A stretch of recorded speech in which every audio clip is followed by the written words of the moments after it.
to gain, but you will always remember. Rising up for glory in vanity. Will you just wait and see? I've always favored dignity. It's always been waiting right here with me.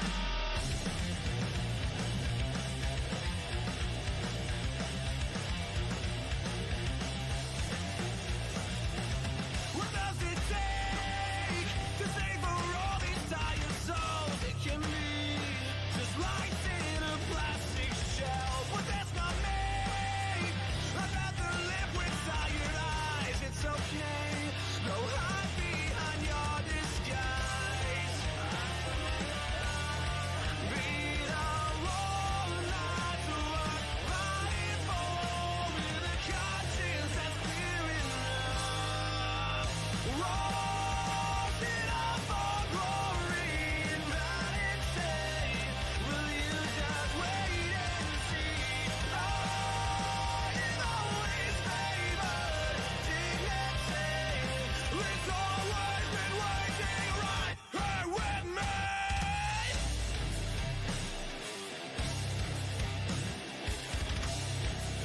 But you will always remember.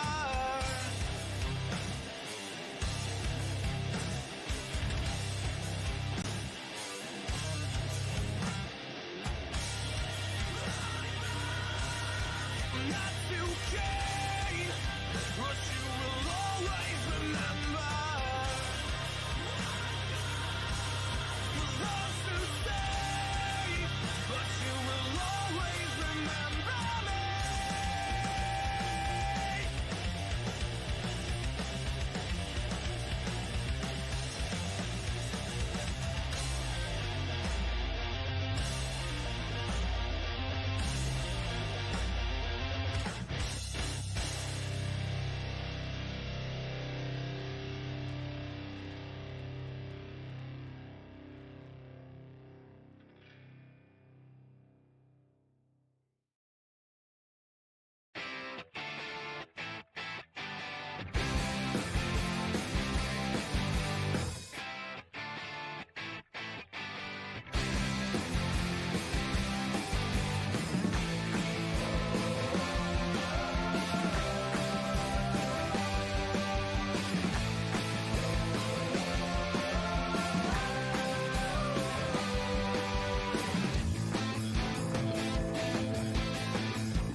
Hello everyone and welcome back to some lovely WARNO League action, as we're back with a grand final, and that is the grand final of Division 4.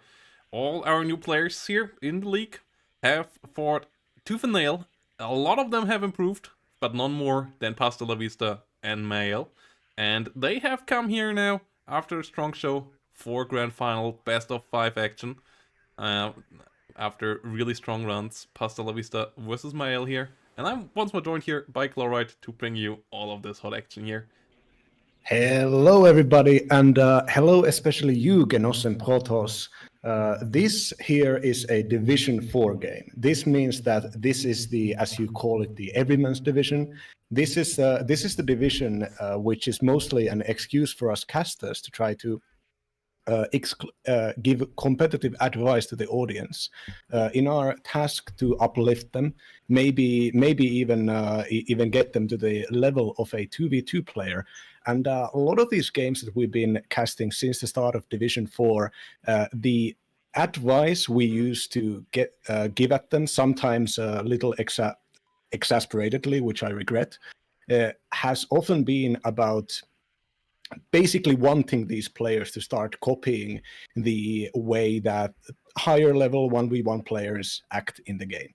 And if you look at this opener here, does this not start to seem very much like competitive Warno? Yes, Protoss. it does. They both start with a lot of forward deploy on the lovely 2 lakes here. And yeah, for all of you who want to see the top end, we will have Sunday covered with the live grand finals of Division 1 with Pro Comi versus Tiberius Rancor, 4 p.m. CET. For all of you there, that's GMT +1.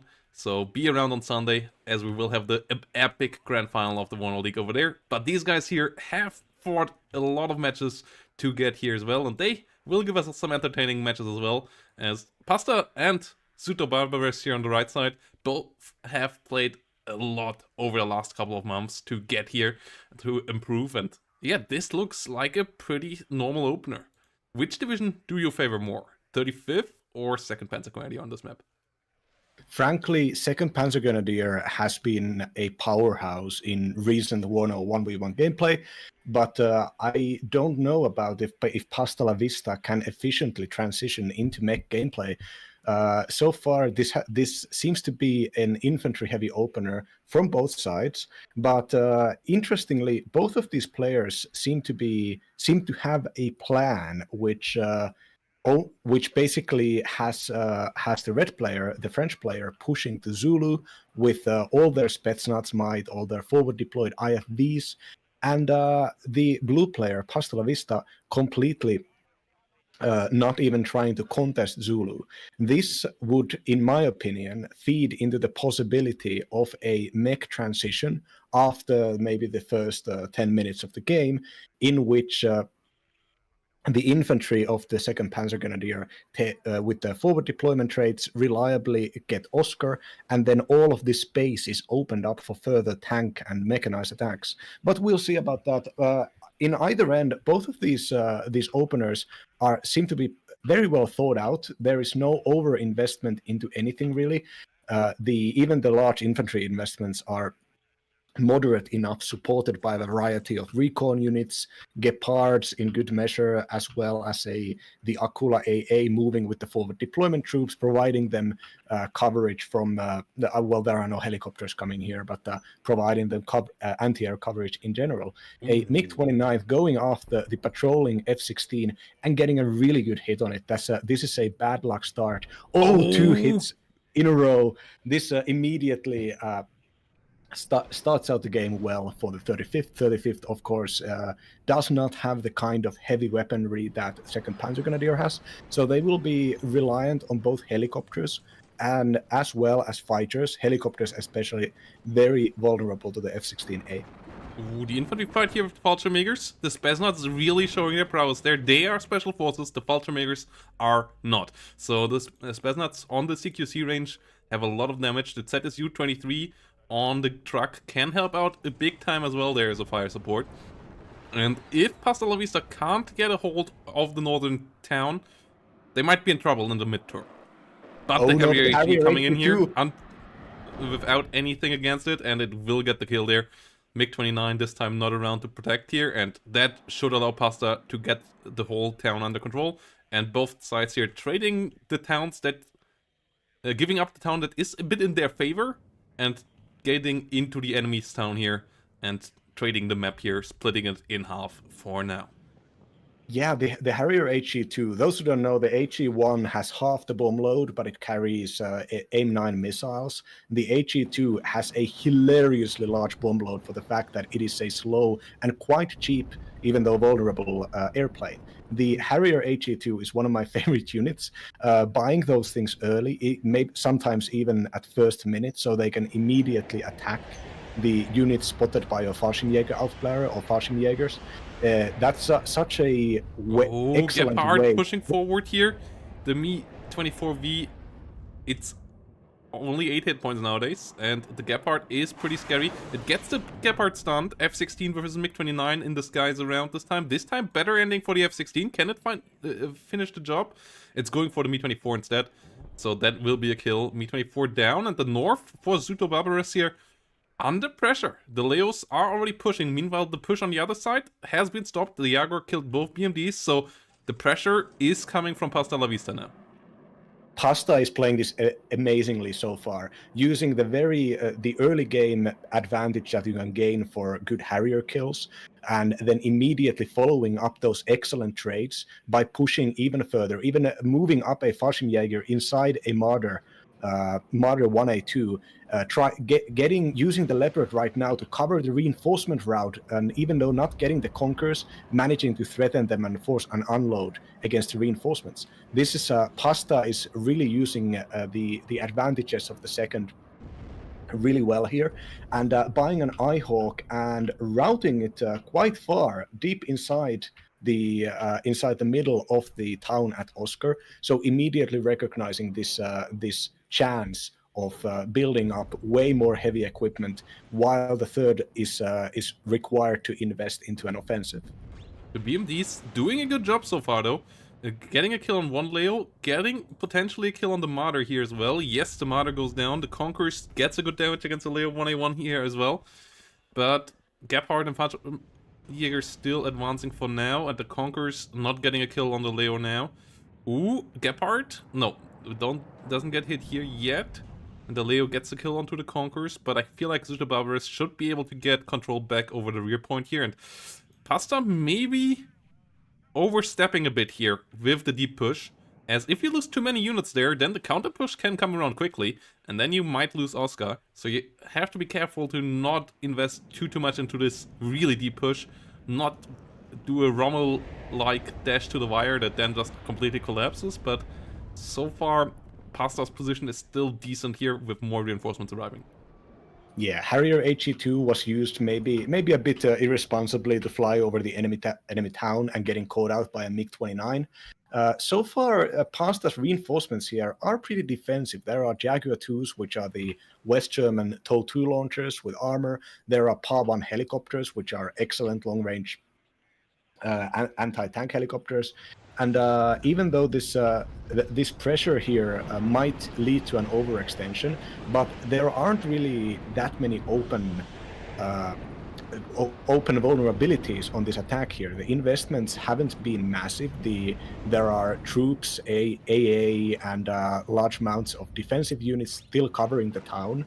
So even if a loss is suffered here with a push, and now we can see the Fallschirmjägerführer retreating actually with the supporting Marder. And so Pasta obviously recognizing the potential and not going all in with this attack here. I think sending in the tanks going down in the end though, so at least Zuto Barbaros getting some decent trades here lately. Getting the kill onto the Harrier is a nice one as well. That one could otherwise be pretty annoying in the long term, especially once the Eyehawk network comes up better.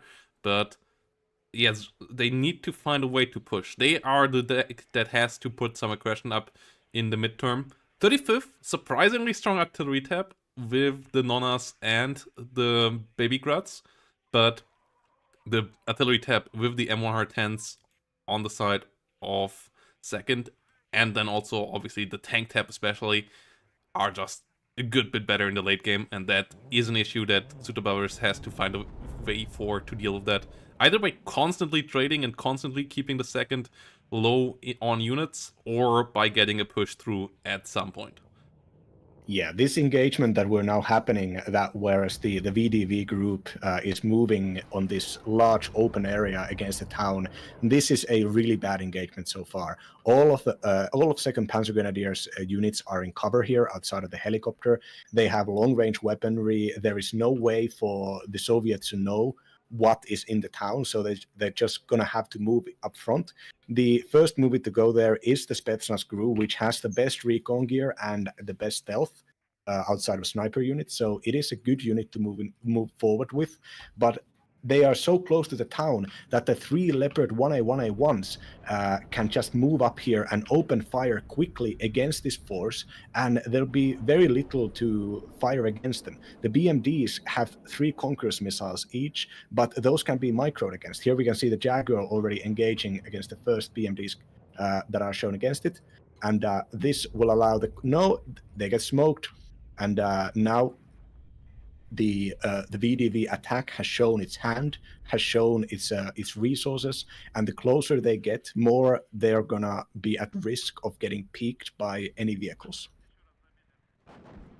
And we also have a lot of Leos now coming around, finding the recon snipers on the side, and without artillery, I don't think Sutabowers can push in here. Like, either heavy helicopter play, and that is pretty heavily countered by Fliegerfaust and Gepard combo. Like, Fliegerfausts are really terrible against aircraft, but they're pretty solid in their cost efficiency against helicopters, especially as they have the 2,650 meter range that most manpads don't have against helicopters.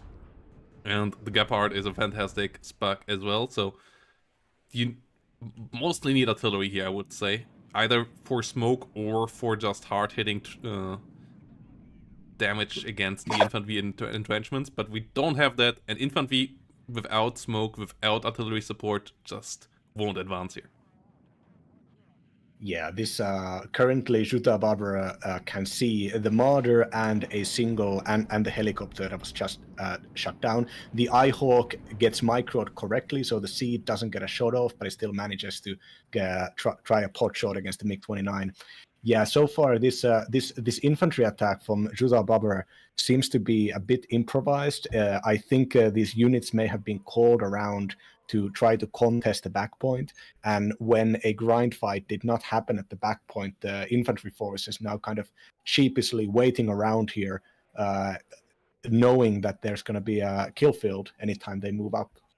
The fact that this attack has been pushed by the Reds has also meant that there has been way less reinforcements for Jutta Barbara down south.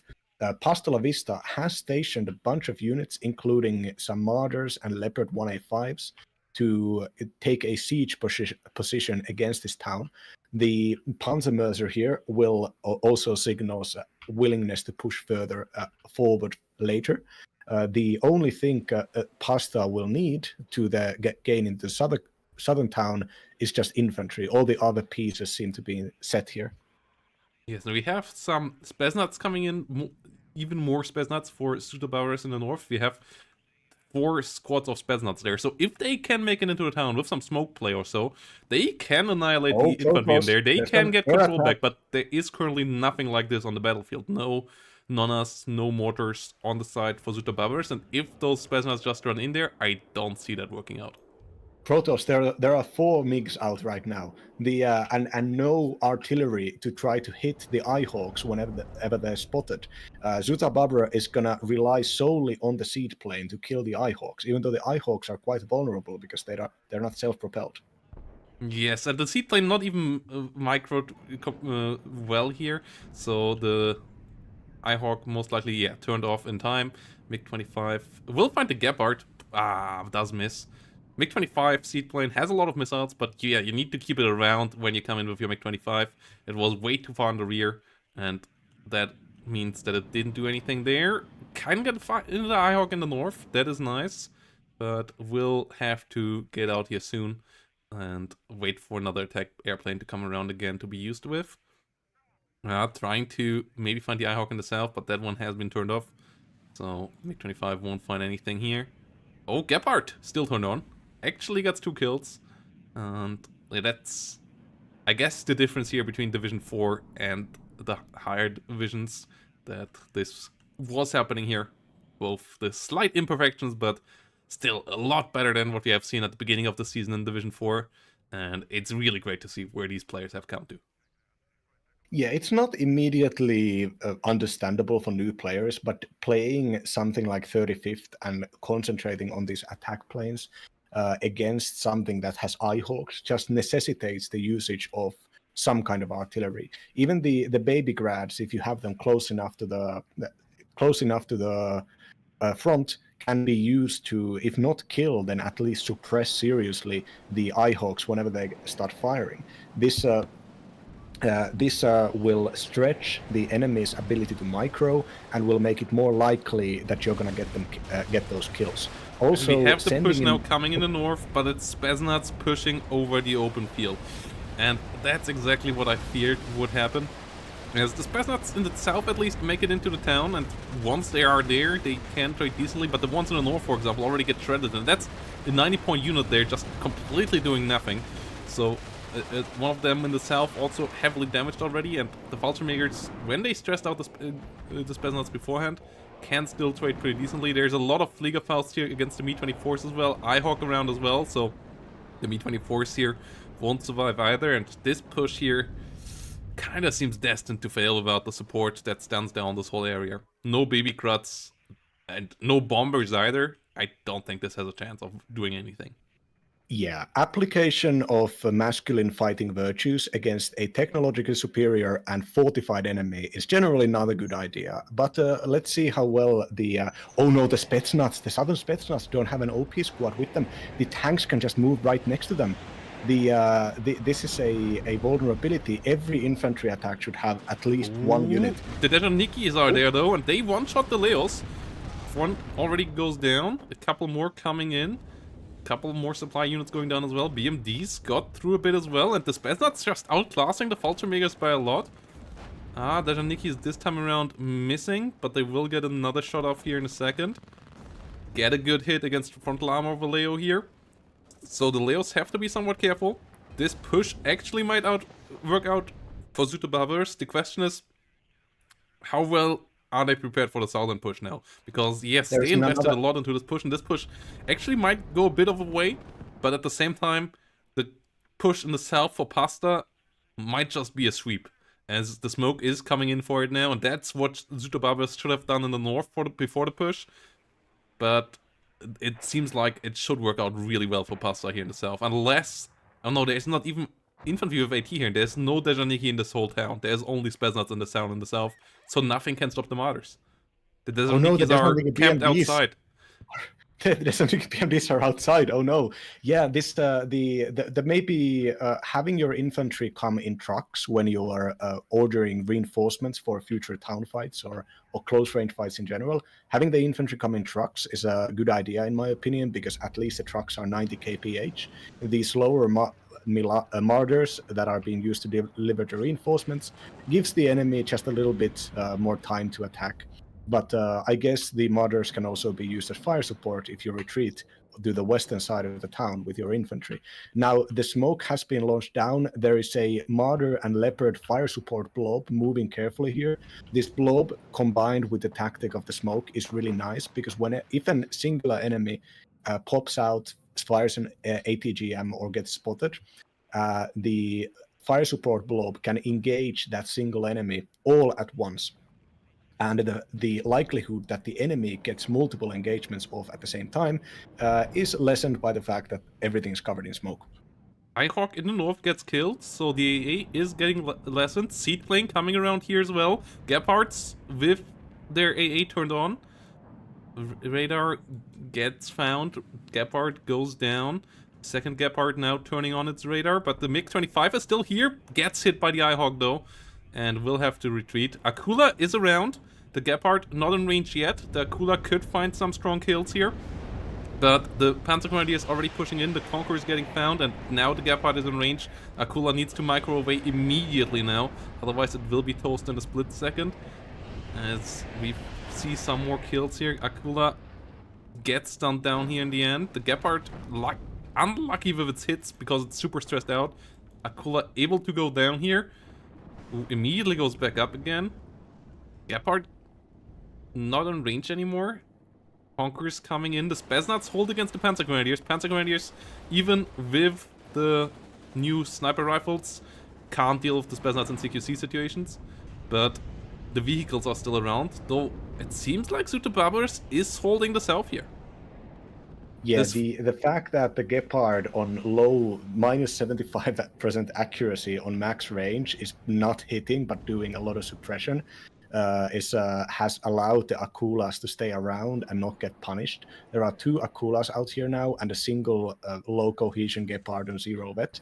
This would be everything place drives closer to the Desert Nikis as well. The Akulas and the Conquerors here can find the Leos, can find the Gepard as well in a split second most likely. Gepard trying to find the Akula. Akula could just land here actually, and then the Gepard couldn't hit it anymore, but it kills the Gepard in the first place. So this push of Pasta completely wiped out. Really strong hold from Zuto. Maybe a slightly too late push from Pasta. And Zuto just getting the right reinforcements out here, getting the seed plane in, getting some important kills, and it's a +2 now for Zuto Barbaros. So this is looking now really good for 35th. They got the decent amount of the town in the north. They got a +2. Will overtake in the lead here in a second. Infantry reinforcements here for Pasta have been pushed into the north instead of the south, where they maybe could have steamrolled the whole town. Could have helped out killing those Spetsnaz that hold the whole blob. Instead sent into the northern grind here, where there is already a lot of strong infantry from Zuto Barbaros. But it might bring Pasta at least back into this town. Yeah, the Pasta had queued a lot of smoke to come out there, but immediately after the attack happened, he, for whatever reason, microed them slightly northeast and cancelled all of the queued smokes. This meant that the smoke cover for the vehicles was done, and the lack of micro also meant that Akulas could just freely destroy all the fire support, which could have easily punched through the Spetsnaz if controlled correctly. Up north here, despite what I said about superior opponents, I think the great mistake there was not using the Leopards more actively. Having the Leopards go into the middle of the town when they could have just stayed outside of the town, having nothing could have threatened them realistically, and they could have just kept on shooting and do the necessary amount of damage to this attacking VDV force, but instead they were sent down Main Street and got Desantniki BMD'd real hard. These sorts of little mistakes here have the lack of control down south and mistaken control up north have lost Pasta some crucial engagements. Also, the lack of, after buying a lot of these Eyehawks, the probably hasn't been thinking a lot about fighters, maybe even doesn't have the Tornado fighters, but a single Tornado fighter could have just, or even a fighter bomber, even the Harrier really, could have just killed the Akulas down south. Yes, but the MiG-29s did fly patrol the whole time. They also got some Mehrzweckwaffe killed already before it could drop, so the MiG-29s really keeping up the good traits here that they have started in the early game. Fliegerfaust on the other side keeping up good traits against helicopters as well. They are now on 3-star veterancy because they got so many helicopters shut down here.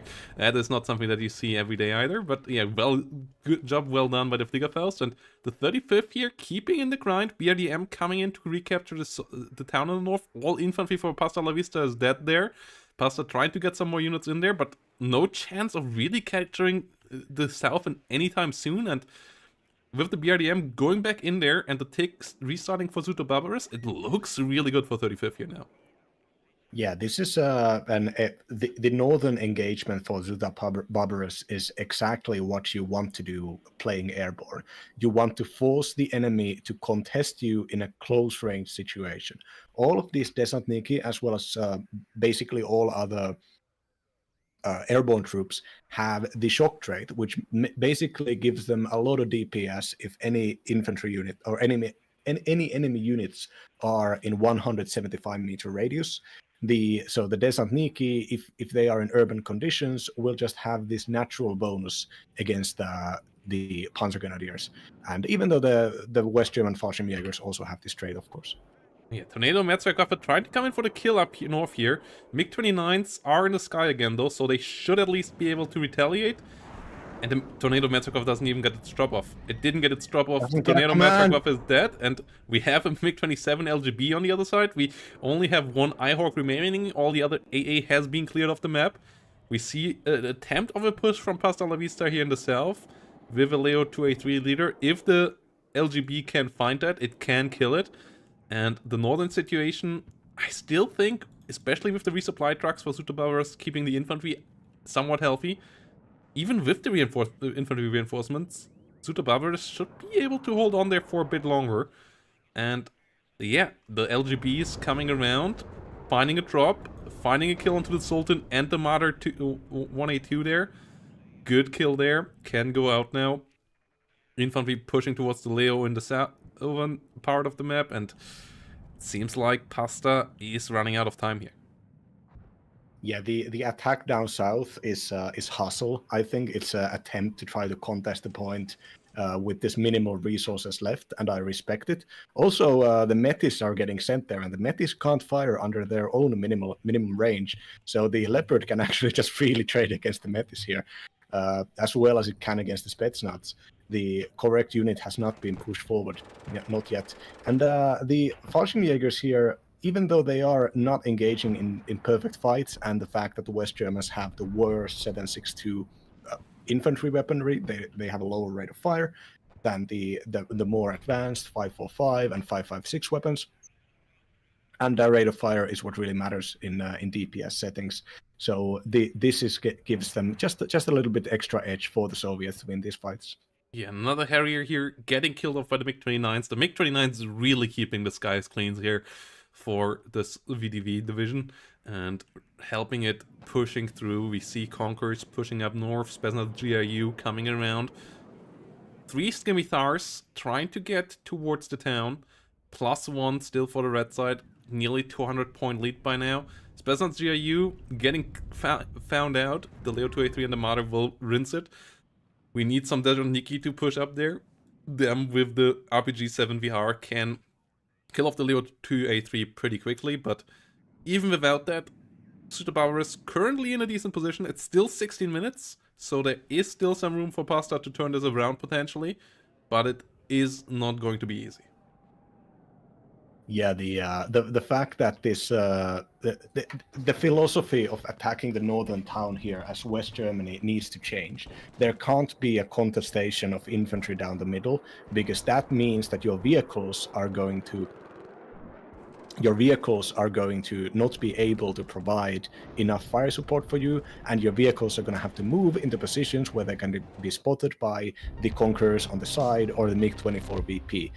Instead, here, as the defeat gets called, the way I would have used the 2nd Panzer Grenadiers' abilities would have been to just have your infantry hold the side, not to push your infantry in before you have enough fire support. Have the fire support start the engagement, and when the enemy starts running back, then send your infantry. Your vehicles outside of the town, your vehicles safely on your side, because if you send your infantry first, you're going to be sending your vehicles unthinkingly, quickly, where they're going to be picked up and side-shot by ATGM units. Yes, and the Harriers here getting some decent kills early on, and the push in the north did work pretty decent for Pasta, but Pasta overstepped the welcome there, I would argue. Like, it wasn't super far, but it was enough that he did need to invest more into the north again, whilst their opponent in this was somewhat safe in the south, could set up for the aggression because Pasta needed to invest more into the defense again in the north, couldn't set up the push in the south at the same time as the push in the north was being set up by Sutabauers, and Suto was just barely able to get into the town, and once in the town, the 35th with the Spetsnaz has the better CQC experience. That helped out quite a lot. The BMD2s getting around in better spots than the Leos and the Marders, as ATGMs of the 35th kept all of those away. And then, yeah, that push in the south just fumbled completely. Not enough infantry support, the Panzer Grenadiers just getting rinsed by Spetsnaz, the Martyrs getting killed off by Akulas that just came in the nick of time, and well played here with the 35th by Suda Bavars going up 1-0. We still have a lot of games left though, guys, as this is a best of 5, so at least 2 more games coming, and a lot of time for Pasta La Vista to turn this around here. So let's go into a quick break, guys, and then we're gonna be back with game number 2.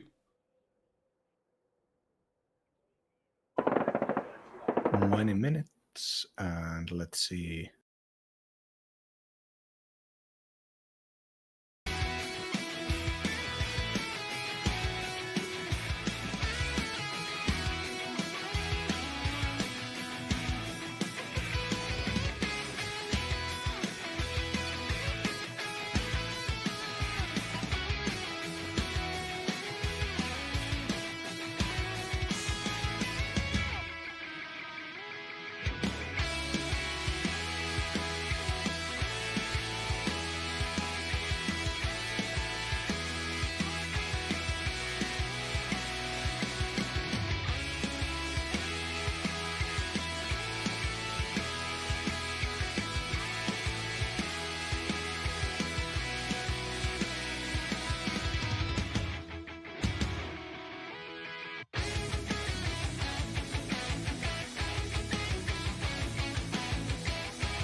So here we go, everybody. Game number 2.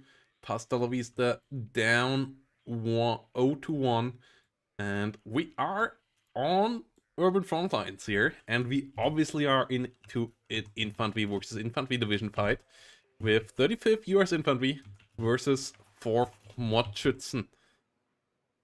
And that is an interesting matchup here, as that means 4 deploy against mass. And if you want to support these guys, and if you want to support the league in general, guys, then first of all, leave a like and a follow and a subscription over here, guys. But also, check out the matcherino, where you can, if you want to help out, contribute to the prize pool of the tournament.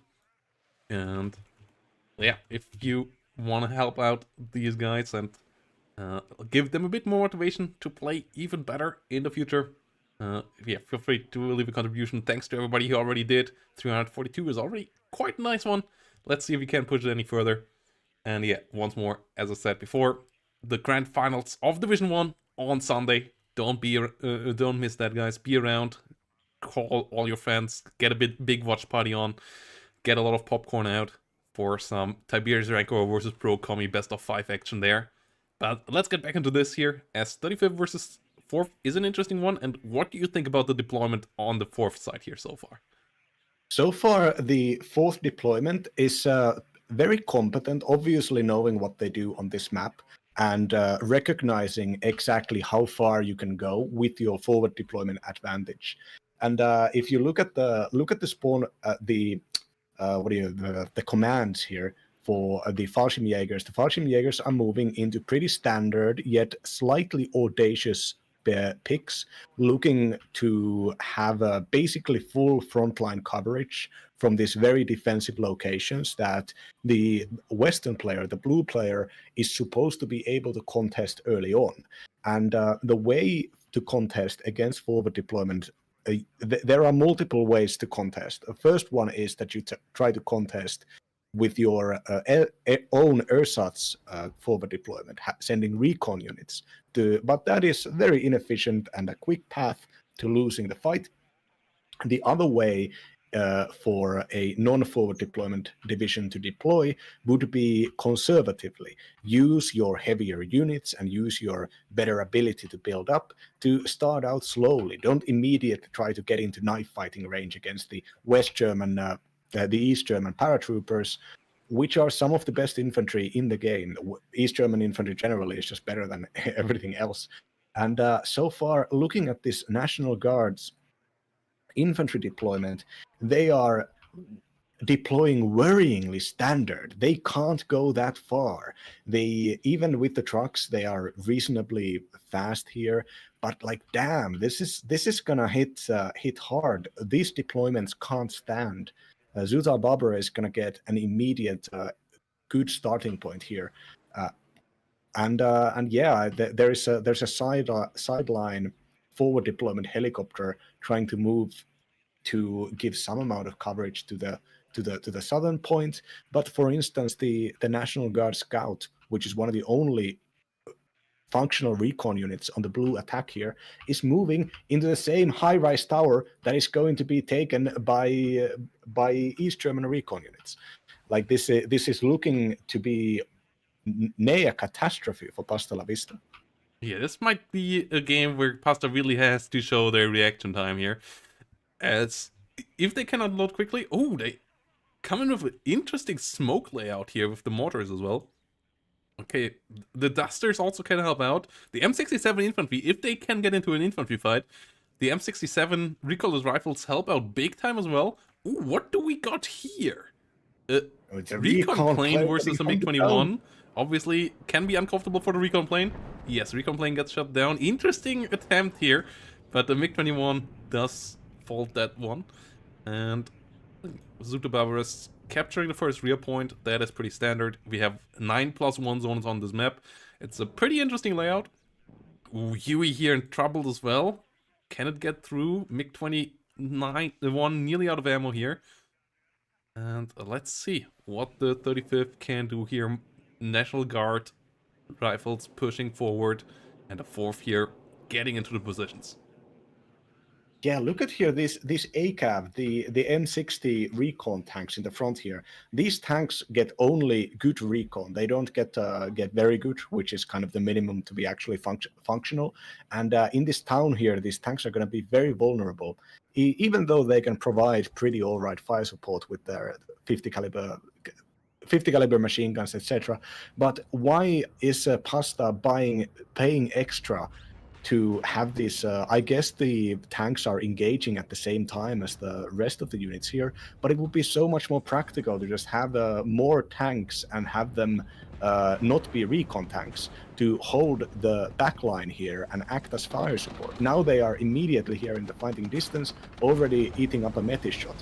Though they are also engaging with the rest of the units here, and Pasta nowhere near as punished as I thought they were going to be.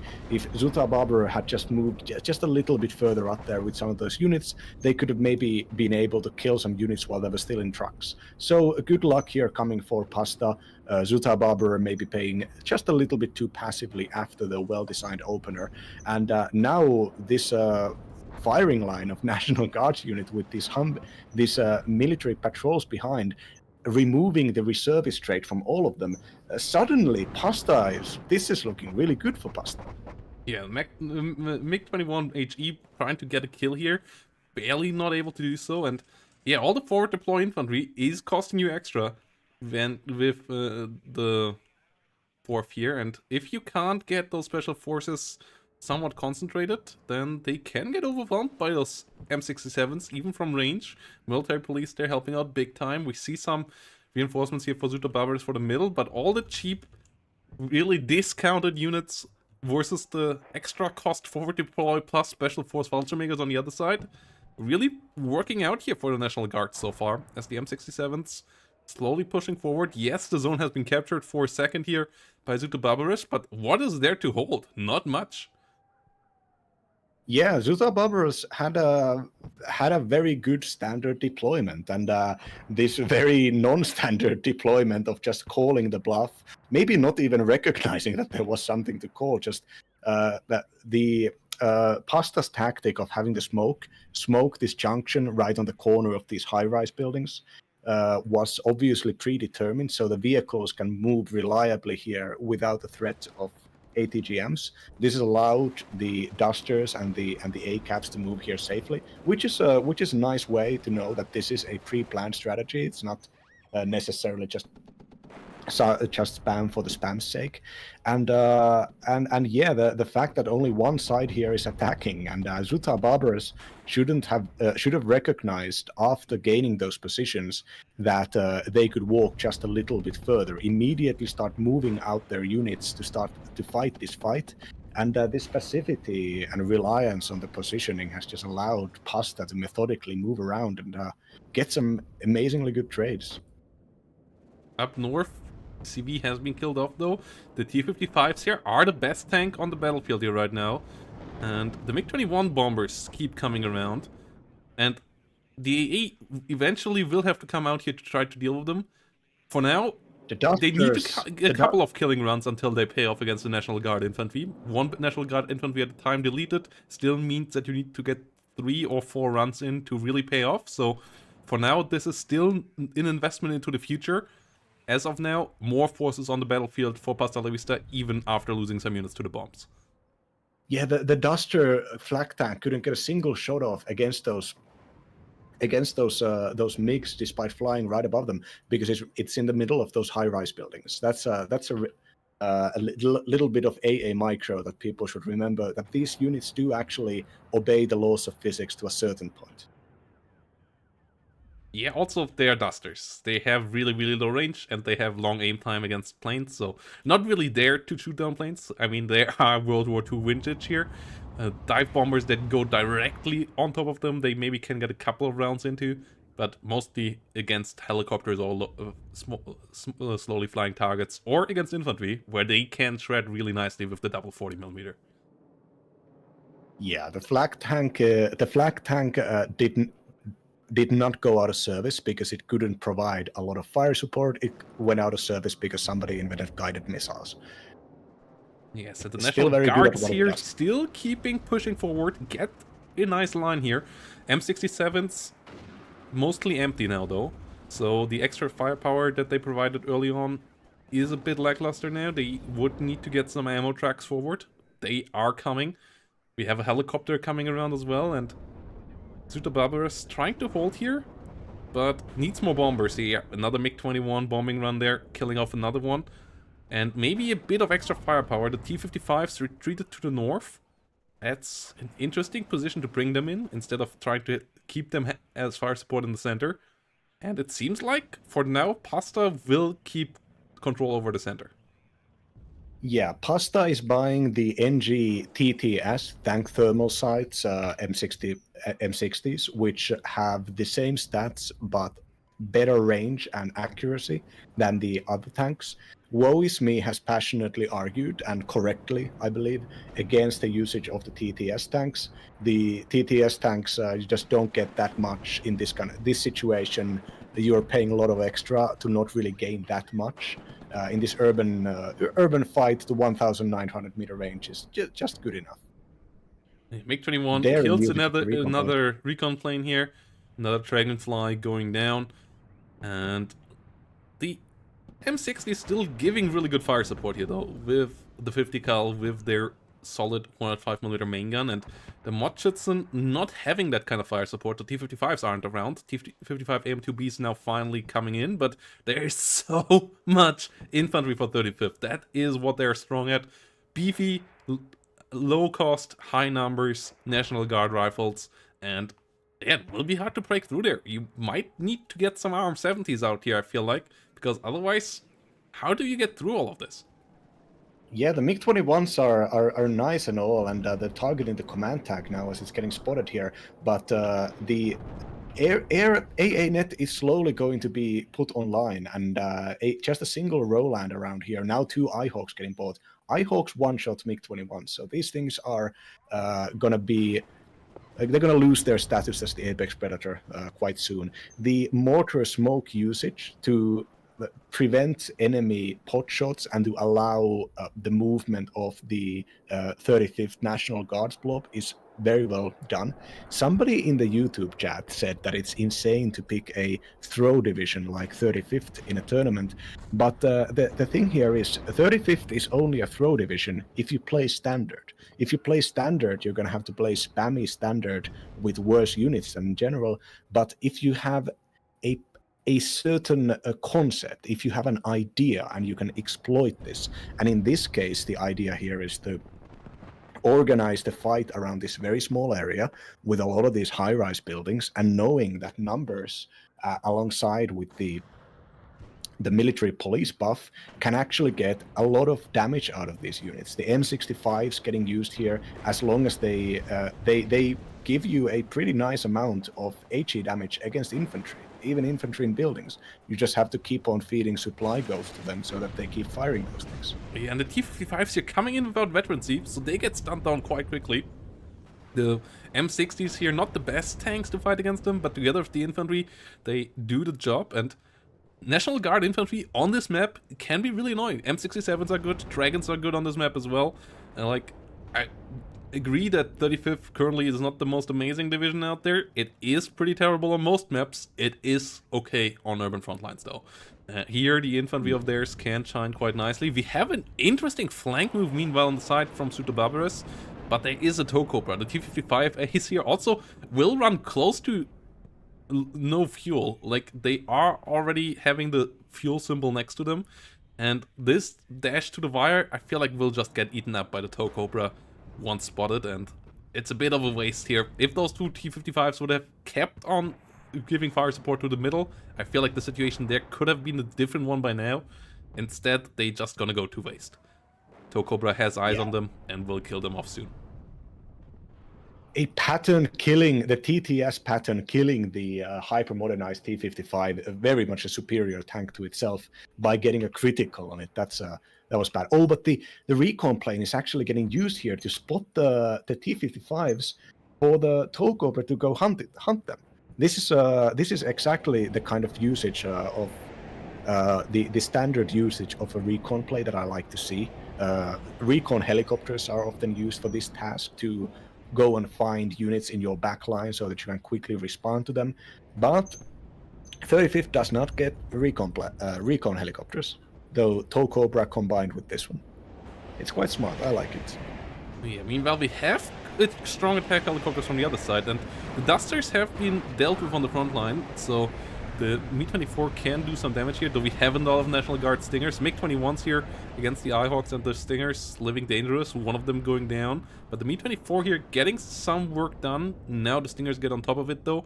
And the infantry still getting rinsed here in the middle. T-55s getting killed off here as they get too close to a lot of dragons and the M60s, and yeah, I feel like without artillery, this is going to be tough for Zuta Barbers. There are ARM-70s in the deck, but they haven't been brought out yet, and expensive units here for 4th standard here. The T-55 AMs and the Mi-24s going down, and that is not a comfortable position to be in here. Yeah, there's just very few fights here that Zuta Barbaros is trading well enough to gain ground. And if you're not trading well enough to gain ground, you should at least hope you're playing against an enemy that can't reinforce. And we're seeing the reinforcement capacity for Pasta here, sending in these the M60 Rise, the cheaper in 90-point tanks coming in here now to hold the front line en masse, as well as a constant flow of NG rifles. The Dragon units and the M67s have been used, and now the rifles law are coming up. And yeah, so far there needs to be a build-up of something to attack this, or maybe even just a reconsideration and starting to attack the sides, hoping that the NG blob here can't really move out of its fighting position.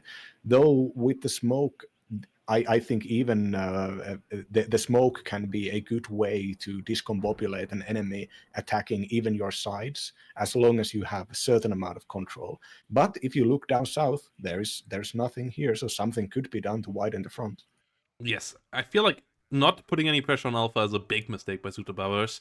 Maybe feeling like 4th is not that great out in the open, but it's better than 35th. And that is what matters in these kind of matchups. And that is what you would have had to realize here. That your air spam, if you can spread it out, the Ihawks can cover worse against it. So if you make the map wide, your aircraft are better, your helicopters are better. And your T-55s win on the more open area as well. So yeah, attacking Alpha here I think would have been the right idea. But the grind fest in the center is being accepted, and the grind has gone on there, and it just has come out on top slightly for Pasta time and again, it feels like. And we have another attack here coming up for Zuta Barbaros, but once more, without artillery, I just don't see you break the middle. Artillery can do a lot here, but we haven't seen it yet. And the MiG-21s, they won't come out on top for much longer, as there is 2 Ihawks here now. And yeah, as we talked before, they one-shot those things. Yeah, the MiG-21s have been reliably yeeted out of the sky already, and now I think this might be the last one that is going out there. Just every second that Zuta Barbaros isn't widening the front of combat here is just more time that Pasta La Vista can keep on investing into this conflict point, this Schwerpunkt, if you will. Yes, and we see a lot of smoke here from the mortars. We see a lot more National Guard rifles coming in. And Pasta might even start to rotate towards Foxtrots here soon. Try to get a bit more coverage on the map. As that road to that point is completely open. Only a ATGM there left, and the infantry can just rotate in there, get the grab on. Meanwhile, Zuta Barbaros trying to go with a push through the northern flank. That is interesting gameplay. I like the idea. I'm not sure if the execution can work at this point, but it is an interesting idea nonetheless. Yeah, it's the TOW Cobra is going to be a big problem unless the Strela 10 and the Strela 2 infantry can actually do something about it. But on the other sides, I mean, oh no, there's going to be an air counter here. The A-37s. I don't think I've ever seen these things played. The Dragonflies. Yeah. These are the bomb versions. They have a lot of bombs. It's not a lot of big bombs, but it's a lot of bombs. It's 8 bombs each. 4 227 kilogram bombs. 4 219 kilogram bombs. If you wonder why these numbers are so odd, that's because Americans don't know how to use real measurements. They just go by some fake old stuff. Yeah, so Yeah, that's King how they Heinrich's came up with foot, I these believe. numbers. But they keep them coming here. Speerwagen trying to get bombed here. They will get through, and at least the push is still going on for Zuta Barbaros, but the damage here is still getting done against it. The National Guards here under fire. The SPW plop, that could be a danger if it can stay alive here. That could even run down some helicopters and so on. So, gonna be interesting to see what this SPW plop can do here.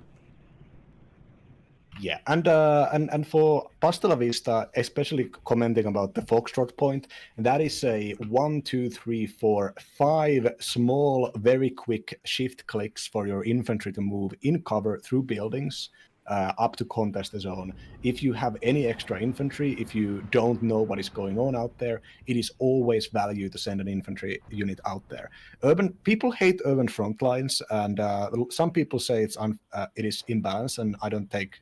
I don't know enough to comment about that, but I still don't think it's a bad map. I really like it. I like the way it forces the player to think a bit differently, and I like how urban front lines are created very much in the same way that they happen in contemporary modern war, and finding out these pathways that you can move your infantry in cover, shift clicking them, is part of the fun for me. And now we're seeing this maybe a bit over investing into this attack, considering there was barely anything defending it, but still moving into this zone with a kind of a combined arms attack, actually, with the Hueys even.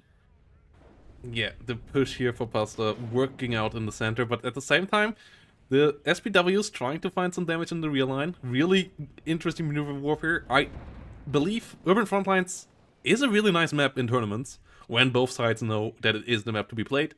Both sides can bring the division that they want for it, then it can lead to some games. I understand that in the rank pool people are frustrated by it, because if you get into a bad matchup on it, it can be a quite punishing map. And that way it is somewhat imbalanced for ranked, but in 1v1, in tournament when both sides know that this map is coming up next, I don't think it's a bad map at all. I think it's a really, really nice map for that. And yeah, it's going to be interesting what comes up here. T-55s trying to get the counter push in. The CV pushing through the north would be nice. But Zuta Barbaros seems on the brink of collapse here. Though if they can get some important kills here, like if they can kill the Eyehawks in the rear line, if they can kill the mortars in the rear line, stop the smoke spam, then they maybe can punish it with the better armored play here again. Then they maybe can just ignore the infantry and run circles around it. Yeah, so far the tanks moving down south here under to fire under fire by the NG toes. I think the NG toes here. The tanks are already 0 vet, so they have very low cohesion resistance, and the continuing fire by the toes is gonna end up side-shotting at least some of them. Meanwhile, the reinforcements are moving from the other direction, so I think this backline attack just happened way too late to actually matter at all. The attack that is mattering here is Pasta moving southeast with this massive force, even trying out and testing for expected enemy ATGMs just by driving the tanks forward, and then when the enemy reveals itself, sending aircraft out there, which I think for everybody who has read about the early urban conflicts in the 21st century will recognize this as something that the real military leaders do when they are in a hurry. They will expend their tank forces and then use fire supremacy from the air to punish the enemy, creating massive collateral damage, unfortunately.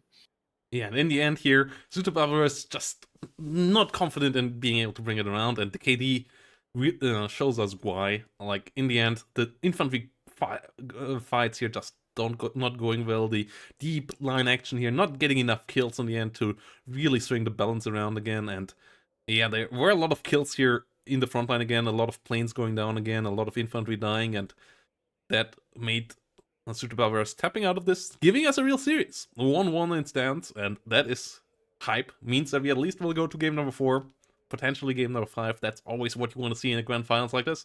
And yep, Pasta La Vista here, getting the equalizer on a really strong play on urban front lines.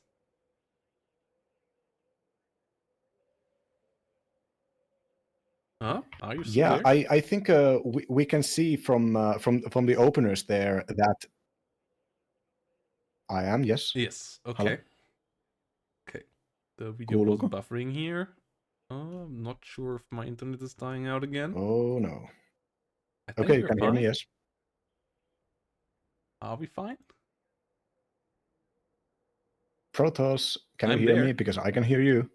Yeah. I think we are fine, yeah. Yeah. But I'm not The sure stream did Restream is cut for fine. me on Twitch. Hmm?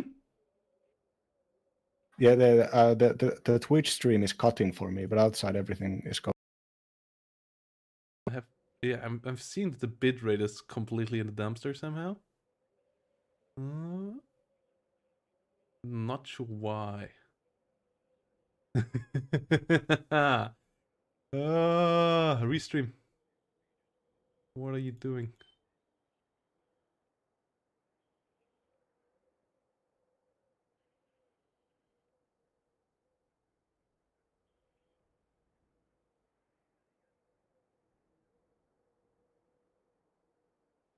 Okay. YouTube stream is supposedly fine.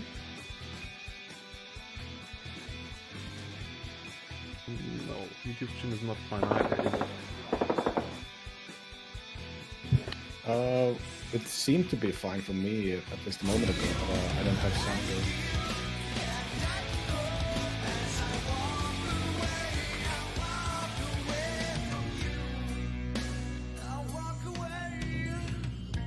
Short break, then we're gonna be back the next one.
My girl, don't lie to me. Tell me, where did you sleep last night? In the pines, where the sun don't ever shine. I would follow the whole night through. My girl, don't lie to me. My girl, don't lie to me.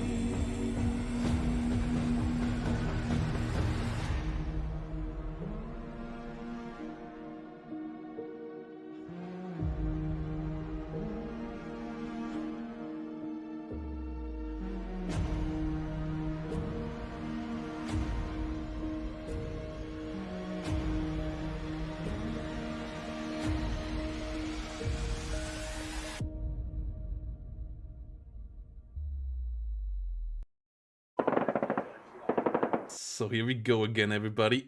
It's 1-1 in points, and that means whoever wins here again goes ahead and goes to match point. And that is a pretty important lead to get in a best of 5, and we'll see who can make it, as this is a really hot matchup. We have 11th ACAF versus 39th, and that is a relatively standard division matchup here. Two mechanized formations clashing in, both sides bringing in heavy tanks, both sides bringing in decent mid-sized infantry and some IFVs, and then both sides also having a decent air tap. So who do you think is the better deck right now, and what do you think about the deployment of the players so far? Generally, I would say that 11th will probably edge out against 39th, just for the fact that 11th has more capacities to strike hard and strike fast. They lack, of course, in the infantry department, but their infantry is not supposed to be the linchpin, the load-bearing pillar of the 11th attack. 11th plays with mech, and the infantry out there is secondary. I think a lot of people, when they play 11th, will learn to play mech well, because they will be forced to stop relying on their infantry, else they want to lose all their games. 39th is extremely versatile. We've seen heli rushes, air attacks, and even just standard tank gameplay, as well as infantry kind of IFV gameplay come out of 39th. It can really do kind of whatever, and which is why I love seeing some decisive attacks coming with getting done with it. In the last game, what I was saying before we had our connection issues, both players had good openers, but only one of their players' openers really had a plan going forwards. The Pasta in the last game knew what they were going to do after the units had landed, whereas Zuta Barbaras kind of expected the game to slow down after the opener and then get into some kind of a slugging match. So far, looking at both these players, and Death Row is a map in which it's way, way, way difficult to do something decisive in the opener. Generally, the only stuff you can do is you can try to get a mech attack in the middle plateau and then start pushing out to your enemy's side. And neither player here seems to be going for exactly that, but there's way more offensive capacity in Pasta La Vista here. The two coups getting sent up here with a leader, the Sturm to cover. Storm is an excellent ATGM vehicle with a really fast and really long range missile capacity for only 85 points. As well as a T-80BB, which is one of the best tanks, especially in a defensive capacity in this game. And it seems like the Pasta's attack is going on Elena, which is the more difficult plateau point for them to contest, whereas the Zuta Barbaras is simply sending a lot of infantry to hold very standard positions and no mobile capacity to move around the plateau or to contest attacks outside of a PVATS and a Jaguar 2. And a Bradley one leader. big M1A1 ACAF here in the middle. Oh, wait, no. That will be interesting if it can get the fight against the T-80BV. It has the same veterancy, both on one vet. Mag Rifle Dragons coming around. A Jaguar with the TOW 2, a really dangerous little vehicle around, as we have some pivots driving around as well. But yeah, the M1A1 needs to get some stuff done, otherwise the advantage here in the middle for sure is going towards Pasta La Vista here. Coupe, double coupe, getting some shots here on the F-16. With its 30 ECM, it's a pretty hard target, especially on max range, but Pasta keeps the printer going in the middle. Next T-80BV already coming out, and really indicates that the pressure will just come in here pretty early and pretty hard. So it's going to be interesting to see what Zuta Barbaras gets here, as a couple more frontline units really could be helpful here. Yeah, the Zuta Barbaras, the forward deployment Abramses, the M1A1 ACAVs that they get, the Recon Abrams, it allows for 11th players to do the kind of aggro that is not really possible with any other divisions. But that requires you to take a lot of risks, and especially on this map, which is so very well balanced and has a collection of very good defensive positions for both players. The immediate rush with the forward deployment tanks is not necessarily going to be the best idea, but we are seeing the aggression happen here on the other side, from the more methodical side of 39th. The first minute buy of a second T80 to double the tank capacity here. The Motostrelk is moving in and taking hold of these buildings around this zone, and this is a 2-point zone, so contesting it can take the tick off, and the bottom zone here, frankly, quite difficult to capture from the red side. If you already have T80s and BMP1s fighting for the northern side, if you win, you can just go down and get the whole plateau. Yeah, So and there here we is see the clearly a issue of plan the there. Bradley. The Bradley is an amazing tank hunter because it has a TOW 2, but in IV versus IV fights, it's just cost inefficient. Because it gets killed off really quickly by the enemies. I have ATGMs as well of their IVs, so cost efficiency wise, the BMPs are better against the Bradleys here. M1A1 versus T80BV fight breaking out as well. T80BV gets the first hits, and that is pretty bad for the M1A1, especially when it gets stressed out. It also tanks in rate of fire. Jaguar now trying to come around, but the two T80BVs here for now with the advantage. At least we have an M1A1 coming in for Zuto as well. Its second one already on the way as well. Some resupply truck to get the M1A1 ACAF and the Bradley back up to full strength would be a good addition here in a minute. More Bradleys instead. Okay, this is going to be a really heavy mech fight here in the middle really soon. Yeah, and both sides have a lot of really good recon here. The BGS Strifer is one of the better recon units in the game right now. For 20 points, it's insane in both its fighting capacity and its spotting capacity, and just overall, it's really good. But there's only one BGS Strifer holding the entire middle. There are BRDM2s, there was a recon dropper earlier, there's Raskvedka BMP1, as well as a Motor Raskvedka, and these units are put into pretty decent locations in which they are the attacking force. They are the recon is the tip of the spear when it comes to tank attacks. The tanks will always attack with the recon squad. The recon squad goes in there and spots something, or the Motostrelki go out there and spot something, and then the T80s can calculate the safest and most efficient engagement that they can do. That is what's happening right now. That is why we have two T80s opening fire on a single Abrams. That's why the Abrams has smoked off and retreated. Now let's see if these T80s are going to overextend or if their firepower is enough to contest this. No, they're decided to run backwards after likely seeing the A10. A10 is an amazing vehicle to counter something like a T80 push, because the T80 is quite slow. It's nowhere near as slow as T50s or Patterns, but it's still only 70 kph. Yeah, and we see the really quick resupply with the UH helicopter here.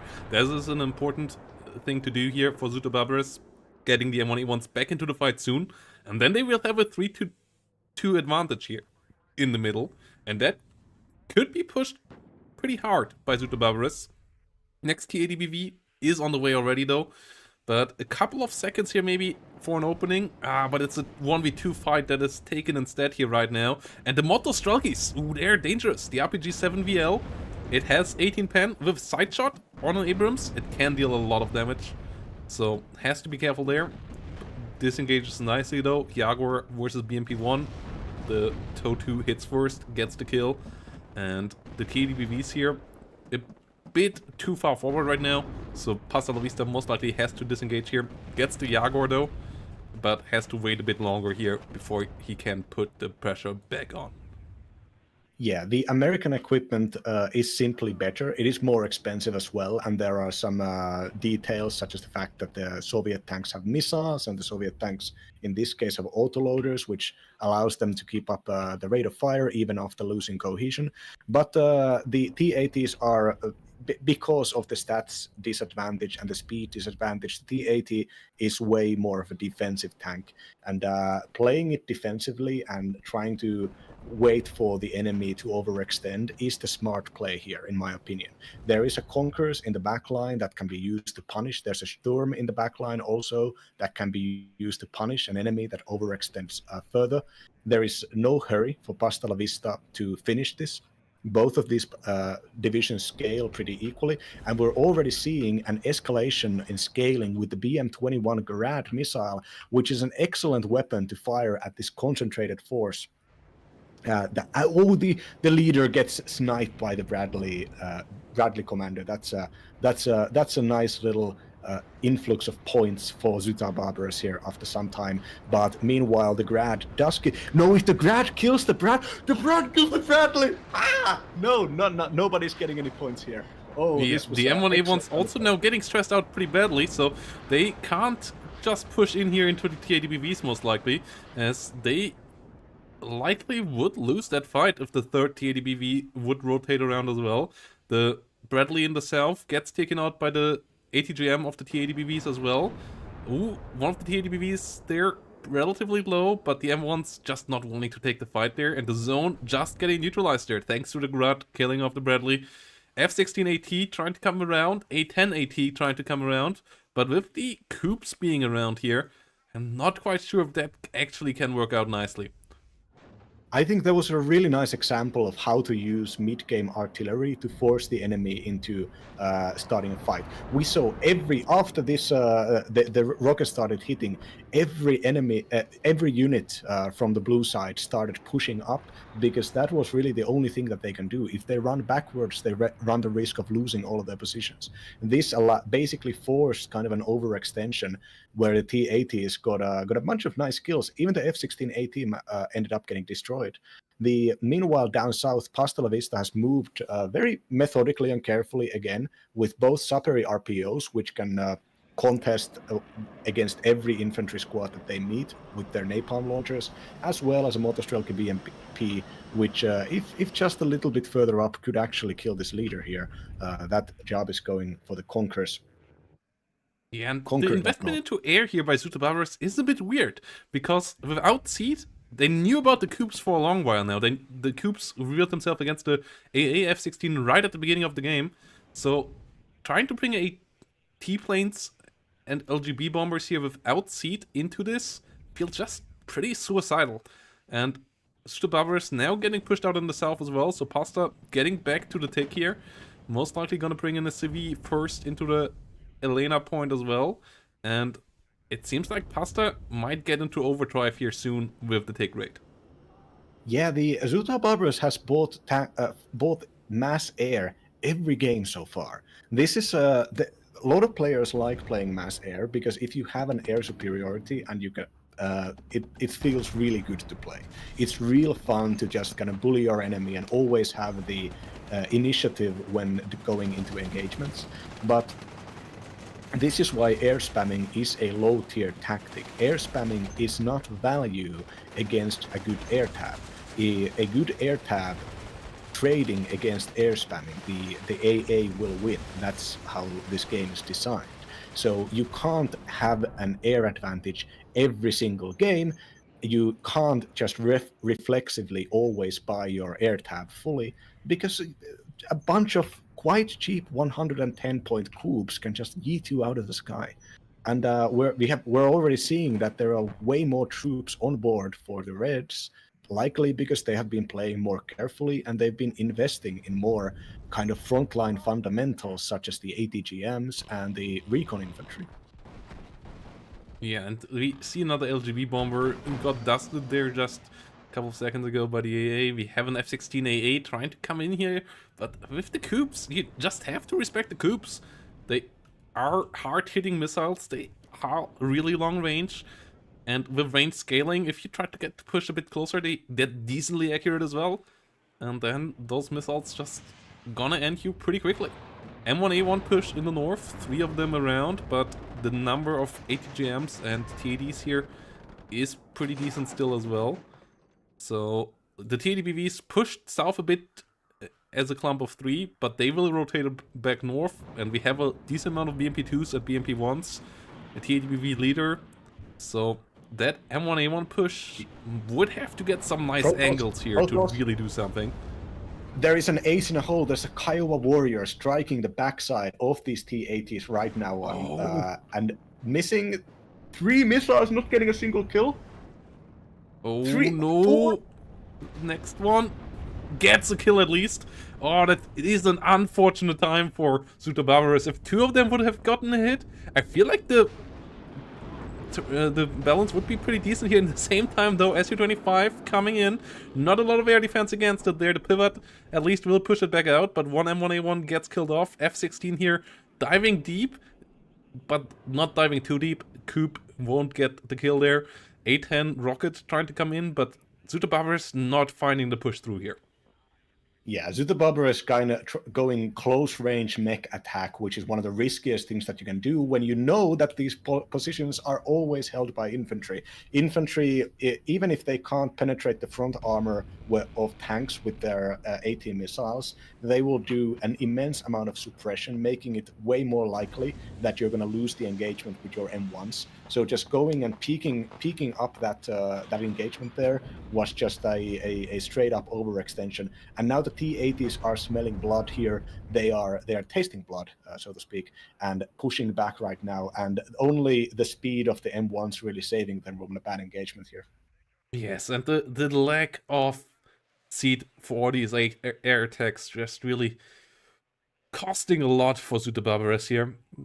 M1A1s getting another leader tank close to them. Kiowa finds another kill against the TADBV. That Kiowa is one of the best I have seen in a while when it comes to positioning. Really good usage there out of Suter Barbarous, even if the hits are not quite as rewarding as maybe deserved.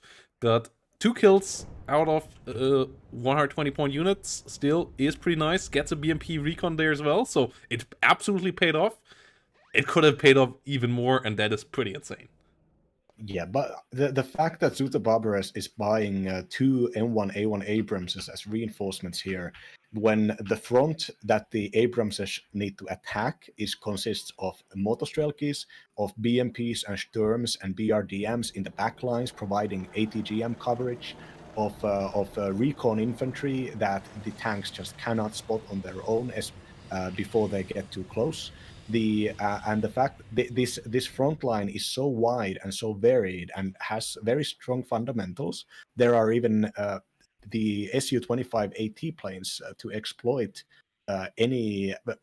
to destroy any Abramses that are trying to exploit a breakthrough. And the fact that Suter Barbarous is just simply trying to build up this armored front kind of speaks of the bad position that they are in. They don't have any new ideas. They investing into artillery to kill the Coops when the Coops are self-propelled, armored, and there are already so many of them that transitioning and trying to make the air gameplay work is just not on the cards here. So the tank gameplay just has to work. But the tank gameplay is going to hit a stop every time they meet a hidden Motostrelki. Yes, Bradley here trying to push into the south, trying to stop the take, but 800 points now already on the board for Pasta. A 700 point lead here. And more Abrams coming in as well. Abrams death ball with some recon can work, but we are not at that point yet because we have the Abrams, but we don't have the support for the death ball yet. We don't have a decent enough AA to protect them. We have a seaplane. Where does this come from now? And why does it come in alone when the enemy has all its AA turned off? Oh no. Oh no. This is not how you use seed, Suter Barbarous. You don't use it on its own. Ah. Yeah, that's something we can see the low tier and the low to mid tier gameplay, if I may say so myself. The realization that your seed plane is not just a tool that you can pick out your enemy AA for free, but it actually needs to work together with another air operation. You need to have something that entices your opponent to put their radar on, and then the siege can start. If you fly it alone you like need that, the strike package to come in together, otherwise they don't work. And now we have BMP2s coming around here, getting killed off by the Abrams. Abrams here trying to rotate around, trying to get some more kills on the flank here. They haven't done a terrible job, the Abramses. The early engagements with the T-80 is not perfect, but since then, the traits of them themselves are okay. But with the air being such a heavy investment, we just have more stuff on the ground for Pasta. Yeah, Pasta's grads are currently looking to fire at the Bradley CP down south, and this situation, Zut Al-Barbaras really just wants Pasta to overextend. This overextension might start happening right now with a side shot against the T-80BV, and some good engagement so far. But Pasta is a careful enough player to smoke out and disengage as soon as possible, and letting the grads do the dirty work here of pushing this game to a victory. On a ladder, playing like this and expecting an enemy to attack might be valid. A lot of people just want to finish the games, so you can expect them to try to do a counterattack after they've traded well with you. But Pasta here is playing for the win and recognizing that the forcing the opponent to attack is just a better choice. Yes, M1A1s here decently enough in numbers. We have 5 of them on the ground now, plus a leader, so 6 M1A1s on the battlefield. And now the support starts to come in as well. Storm gets taken out. If you can kill a couple more BMPs, the T-80BVs will lose in the direct fight when the M1A1s come around. The M1A1 just the somewhat better tank, thanks to 1 better frontal armor, 1 better penetration, and that means a decent amount there in these kind of fights. Kiowa Warrior rotating around here again, trying to get some more kills. It is the MVP unit here, and it tries to do even more. Gets a brother in as well. 2 Kiowa Warriors here now. A real hunter killer team out in the sky. Yeah, this but sending out the Kiowa Warriors, if you try to, I mean, helicopters and air units are always best used defensively, because otherwise, as we can see here on the board right now, you risk flying into your enemy's air territory. This A-10 heroically dodging all of those hits, finally getting shot down after killing 2 infantry units. But the problem here, as you saw with that A-10, even when you have good luck, you're just going to trade it down. The Kiowa Warriors need to get kills that are significant enough to allow for a full breakthrough.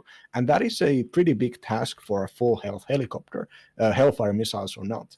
So either there needs to be an engagement in which Pasta La Vista goes far enough that they are not under the protection of their own AA, or there needs to be a push from Zut Al-Barbaras, which spots units well enough that the Kiowas can engage in a perfect angles in which they are just beyond the enemy AA. And these are all quite difficult things to do here. Yeah, so we see more M1A1s here coming out from Zut Al-Barbaras. So the way of the M1 has been chosen. Kiowa Warriors now rotating around as well. Strella's currently not helping out, so the BMP's dying in droves. But can the M1s just push through here? And the Kiowa's now starting to overextend. The Strellas and the Coops are around there. This is not the position where you should bring the Kiowa. For now it might work out, though Su-25's coming around, clapping one, clapping the second one, and clapping a Bradley on the way there as well. Ooh, the kill list is really blue there right now. That is pretty painful. Bradley's going down there, and the M1's not finding any major kills here yet. So the M1's still around, but all their support just got clapped there in split seconds. Yeah, this really is just really well played for Pasta when it comes to defense. Just not how many of this engagement we have so far in which Zut Al-Barbaras has to push through, some line has to push their division into extremes, basically. Both in the Su-22 cluster, 24 cluster. Oh, it's big. Oh, it's so on target. Oh, this is devastating. 3 routes in a row here for the 0 vet or 1 vet M1A1s here. Oh, F-16 getting killed off there as well. This is really terrible news here for Zuta Barbaras. The M1A1s that are routed might be able to escape. One T-80BV going down. The M1A1 that is low on cohesion trying to disengage here as well. Might still have smoke. He's not smoking off right now though. Another M1A1 coming in, but oh, that Su-24 so important there. The two M1A1s there, full hit point. They could have killed off these T-80BVs, no problem. But they were not allowed to, and that really gives Pastar now the time that is necessary to get more T-80BVs out here, get the Gruts reloaded, and just keep on holding here on the really good point lead that they got in the early game. Yeah, these as I was saying, these engagements are made in like Pasta is deciding where these engagements happen. Zut al-Barbaras is fighting from uncomfortable positions, basically always taking risks, always trying to do a singular breakthrough through a wide front, and this is just a simply a better position for Pasta. I think part of this also is that Pasta started bringing out these supply units very early on, obviously knowing that the Kub missiles need to be resupplied constantly. There are 100 supply per missiles, and they fire quite a lot of them. And having those the supply already pre-bought has meant that when it comes to tank engagements, Pasta's tanks have gotten more and faster repair, and they get the repair earlier. All of this and the fact that Zuta Barbaras just has to wait a little bit extra for the Unimog to arrive or the Black Hawk to arrive, all of these factors are slowly showing on board, and you can just zoom out and you can see that one side has played way more efficiently, one side has not done useless attacks, one side has traded units when necessarily, sending infantry into blind combat, for instance, but they have kept all of their core units in a quite a passive way, in a way that is very infuriating to play against.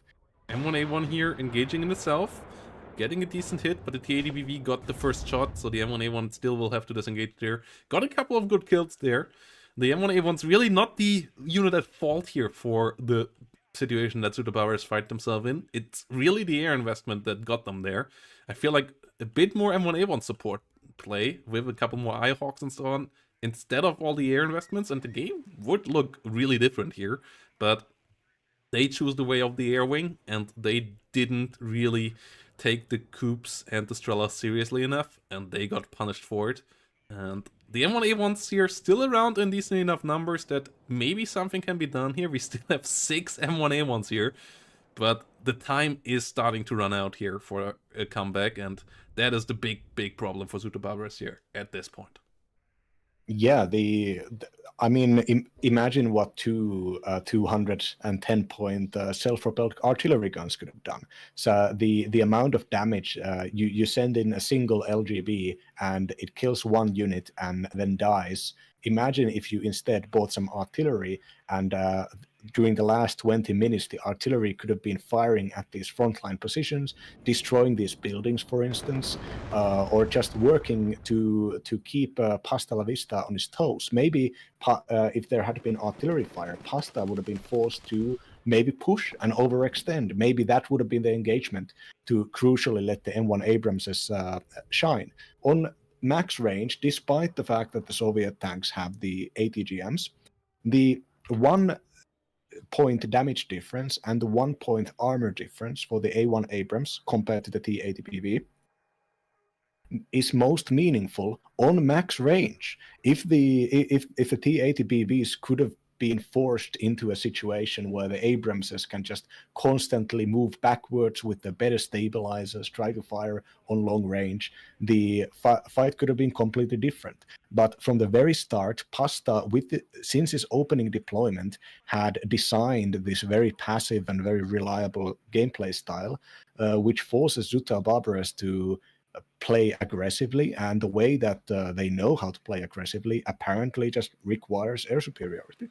Yes, we have seen it 3 games in a row now that they have invested heavily into air. In the first game, it worked out nicely, that because the MiG-29s of theirs kept the air clean, and their seed plane got a good couple of kills here as well. This time around, they just didn't bring the seed plane until it was too late, and then they brought it in alone, so that wasn't enabling this air play that well, and yeah, with that, all those other planes just were a bit of a waste. And now we have SU-24 E-Warfare plane coming out here, actually trying to figure things out.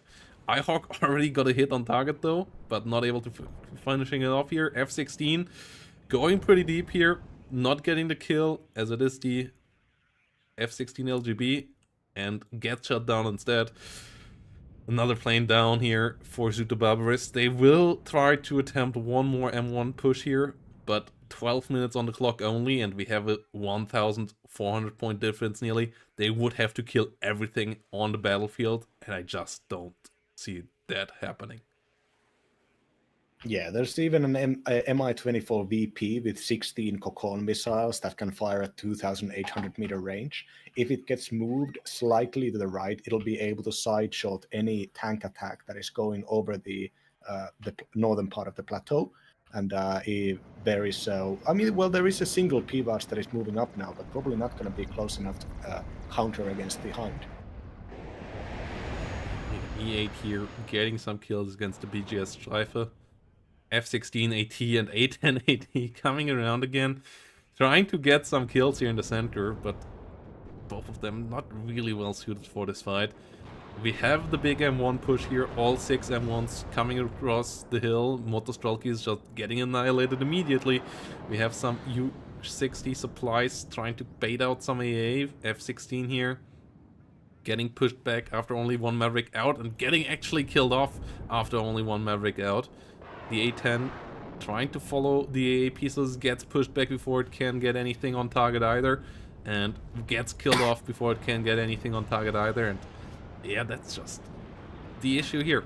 The M1 keep on pushing forward, they keep on getting some kills, but without the support, they just will get stuck eventually here.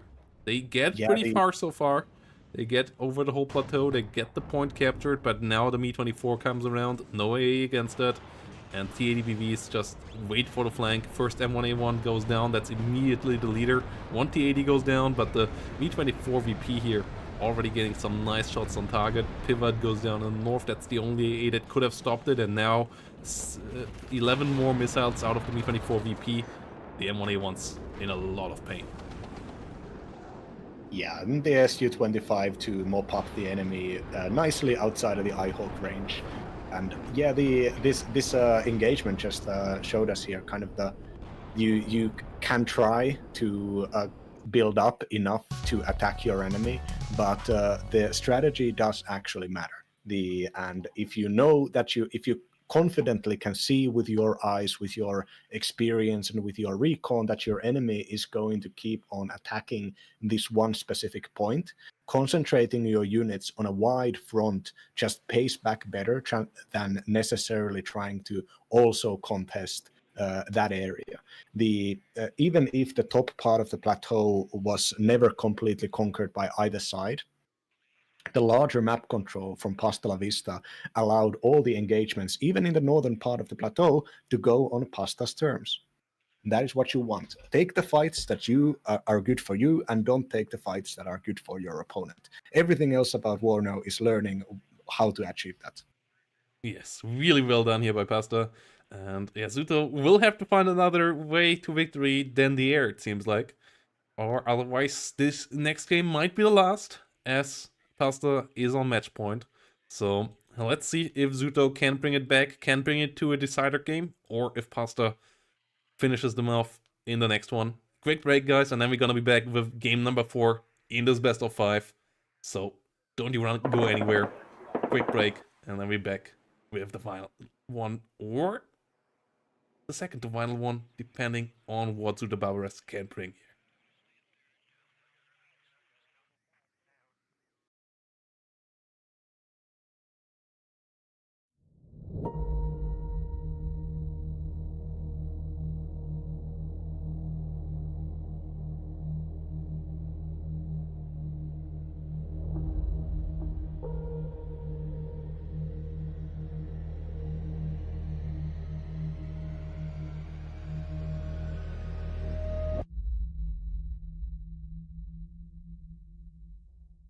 My girl, don't lie to me. Tell me, where did you sleep last night? In the pines, where the sun don't ever shine. I would follow the whole night through. My girl, don't lie to me. My girl, don't lie to me.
Where did you sleep?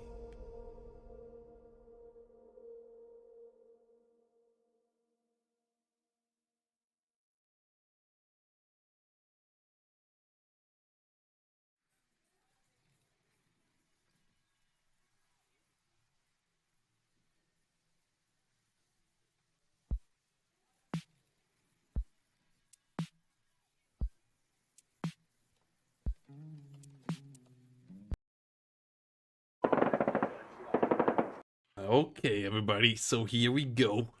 Another really exciting matchup. These guys already brought us some really hot games, and I believe this one will be exciting and entertaining as well, as the division we have here on the right side is a highly controversial one at the moment, as we have the 76 WDV in the hands of Zuto Barbares.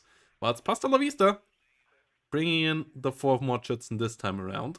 So this should be a really odd one, as Pasta on match point here now. So what do you think about 4th's chances of stopping the VDV push here? So, 4th Moto, obviously the more proletarian choice of these two divisions. It's got low-tech units, a very good veterancy. A lot of them have the resolute trait, so they can keep up the fight and cohesion for longer. But they don't really have any of the fancy stuff outside of their forward deployment special forces opener. They're gonna have to go with some pretty mediocre like Warzo packed equipment, up to hyper-modernized T-55s. Scoop missiles are out there, fortunately, and some older Hind Mi-24 helicopters, whereas 76th obviously is the fancy pants techno thriller. No helicopters because it's completely airdropped. It has a large amount of high-tech airdropped BMD-3 infantry fighting vehicles getting used as tanks. They're armed with the top Russian missiles, the Soviet missiles. They have Spetsgruppe V, which is one of the better infantry units. It's much like a Spetsnaz, but instead of having the RPOs, it has both a AT launcher as well as satchel charges. But the thing that has made 76, as you say, controversial is its hilariously overpowered LGB bombers, and those LGB bombers will have to be taken away by both airplay and the coups. There is the MiG-31 fighters, as well as the large amount of Su-24 bombing aircraft with the laser guided and seed missiles. They will mean that if Pasta wants to contest the air, they need to both have good control with the MiG-29s and MiG-23s, as well as a wide front of cubes. This means this will take away resources that Pasta can put into contesting this really good infantry that 76 can bring out, including like enlarged Usilenye squads and just good standards such as Desantniki Pulemechiki and Desantniki Metises. So this is going to be a really big tough nut for Pasta to crack. But if Pasta manages to counter the crucial infantry attacks as well as the overpowered anti-air attacks, I doubt that the BMD-3s and BMD-2s can reliably fight against the tanks on open area. So the versatility here is still in favor of fourth Moto, but let's see how well Zuta Barbaros is going to deal with this. This is a full forward deployment opener coming in for the. Are we going to have it on? Oh yes, on the eastern side now. Thank you for doing this correctly, Protoss. And Zuta Barbaros is sending even then a reasonably conservative deployment, not trying to contest the sawmill of center up not even with forward deployment troops, just completely relegating an important avenue of attack to the opponent and concentrating on fortifying Anna and building up an ATGM network for Fedor. This is the kind of passive gameplay that does not get rewarded when you're playing against an enemy that can start scaling up tanks.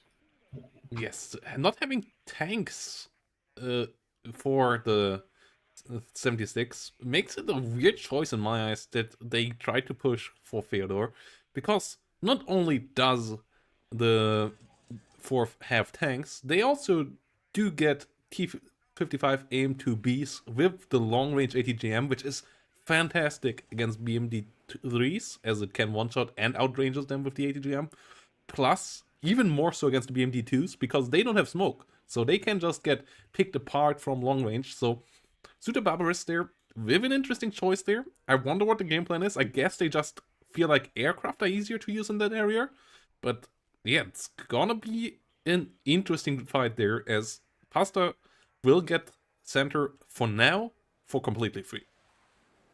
Yeah, I mean, how many runs with a 275-point LGB bomber do you have to do to pay itself back, killing 80-point Kampfpanzer T-55s?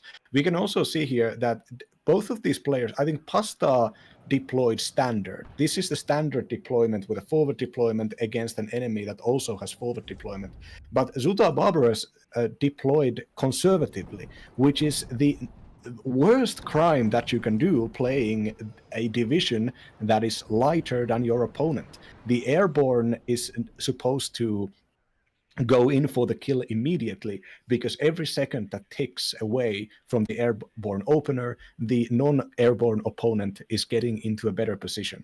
So this conservative turtling here, not even trying to counter. I could justify the turtling if this was combined with an attack on the center, which is not the center point but the southern point, but of course, because this would allow this turtling to happen under a tick. So from the start, I'd say Zuta Barbaros just not really investing into a sustainable game plan here. Well, the only argument that I could see is if they try to artillery at air spam now. Like, if they set this all up for just grinding out with artillery at air, that could be interesting. The artillery part is already coming online first here with 2 Nonnas. That is an interesting choice. I like that. Nonnas and Baby Kruts in this deck as well. They are really solid if you use them correctly. You get a decent amount of supply in that deck pretty easily as well, so they can be reloaded quite quickly, quite often. And then, yeah, bring those LGB bombers, bring those MiG-31 fighters to protect it all, and bring the pain of that. But it's still an interesting game plan to go for here. BMD-3 is coming around. Fyodor is currently in control, so the map is split. So far, the situation is not terrible, but yes, if you want to outscale, you need the air, the artillery spam, and that's going to be interesting to see how that plays out. Yeah, Pasta starting out after recognizing that the enemy didn't show themselves. Pasta is smoking the two most common areas for the opponent to hold from the start. Also, with the Einsatzgruppen likely spotting at least one of those opponents, the smoke cover running out for the Einsatzgruppe here, and the Desatnik is Petrosvedka, the very, very, frankly, a bit overpriced 100 point recon squad with both a SVD and a 4 ammo Igla alongside their AT weapons. And this Spetsnazvedka managed to fight off the enemy recon squad, but Pasta will likely try to push this with these incoming reinforcements, having large amounts of zero-vet Motorschützen with SPW 70s, which means that alongside the standard infantry on Vet 1, there is also increased capacity for late-game grind battles. And Electronic Warfare Su-24, this one carries no weaponry, but it can spot radar AA if the radar is put on, and it also has a really good ECM. But You that doesn't jinxed mean it that there. they could. You really jinxed it there, didn't you? 60 ECM plane It's a immediately catcher's getting curse right smacked there. once. Is out for repairs here for a long time now. Yeah, But this is why people don't use those planes, because they always have bad luck. yeah, T-55 AM2 here getting killed off in the center. BMD-3 is doing the job there. T-55A getting hit pretty hard as well. A lot of BMD-2s now coming around for the center. And Pasta has to be careful to not do the same mistake as in the first game. Pasta has a good angle here, but they might overpush their welcome here again. They have a lot of follow-up here again. We have a lot of Mudschützen and T-55, but we remember that deep push in the first game that just then got them snowballed back. We will see. The suit of rubber is coming in with a decent amount of reinforcements here. BMD-3 disengaging for now. Fallschirmjägers on the push. Yeah, reinforcements from Zuta Barbaras are concentrated all on the middle, and they're all basically BMD2s wanting to fight over the middle area here. Maybe counter push after the enemy has been killed. But the fact that the T-55s are still back there means that those things can probably run under cover of smoke. So they are very good on the defense here, and they can't really be engaged on this open area that the fight is happening right now.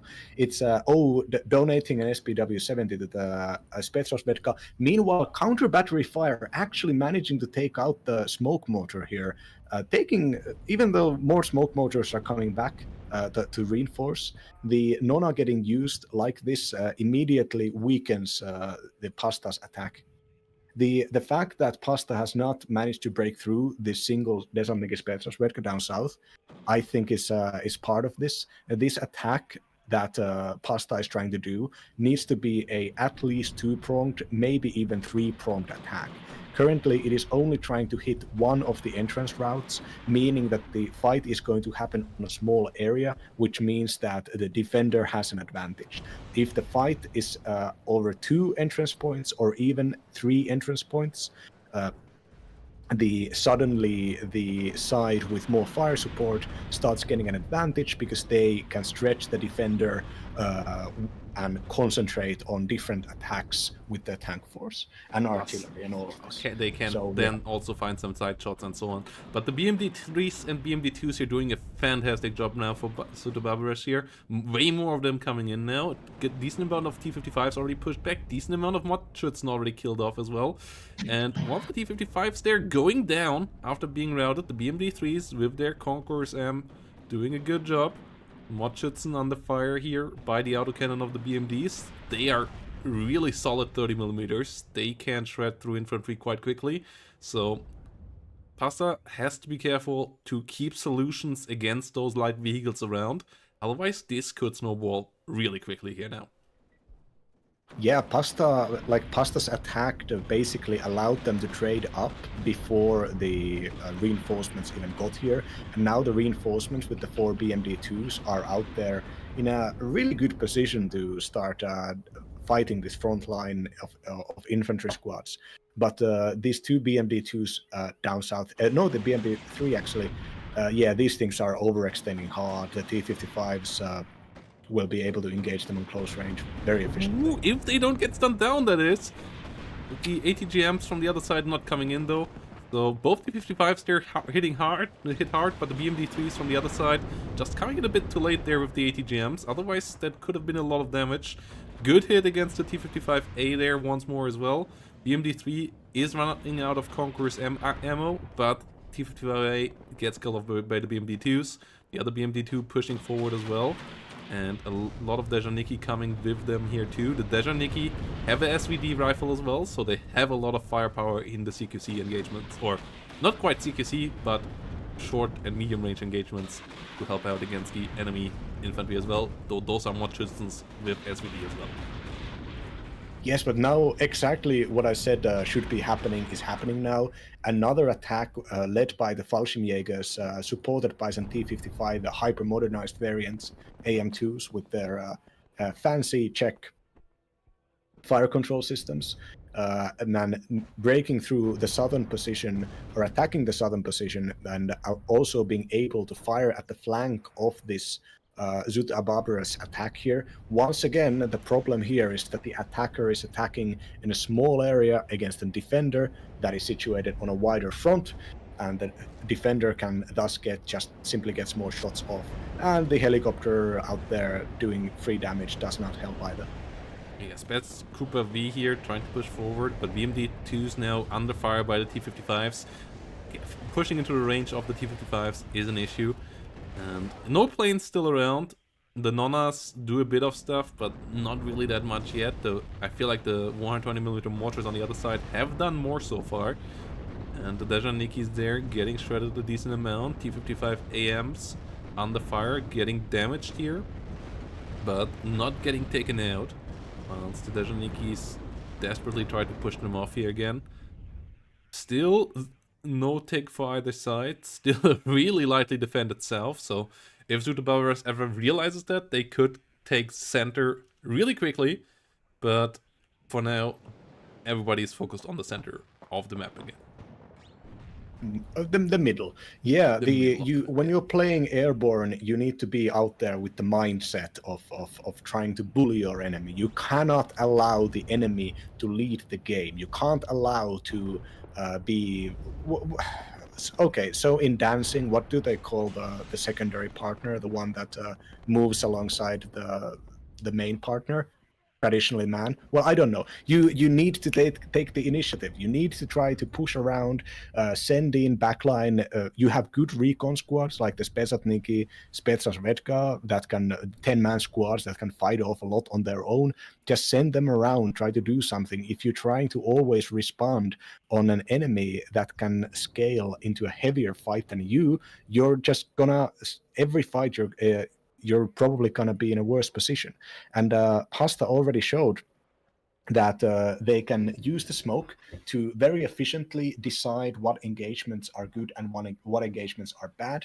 Zuta Barbaros has a large advantage of forces down the middle entry towards the town, but because of the smoke cutting off the fight, this has basically put Zut into a defensive formation, and now this angle is probably going to be just permanently Pastas. Yes, and now the Metis unit is setting up a push in the north, trying to get a take on the board here now. Nonas not able to counter battery against the 120mm mortars, as the MTLBs picked them up really nicely there. Great micro by Pasta. And Pasta is coming in for the take now. Mordschützen pushing forward in the north. No fire support against them there. Whilst the Fallschirmjägers and the ATGMs in the south of the town, as you said, doing a decent job. And yes, Pasta's still holding on here in the south. More BMD-3s coming in, but they are really expensive for only having 3 frontal armor. They still get one shot by a Fagot ATGM, so 100-point unit for that. That is pretty risky. And still no airplay and still no massive artillery play here from Zutababaras. This is an interesting way of playing 76.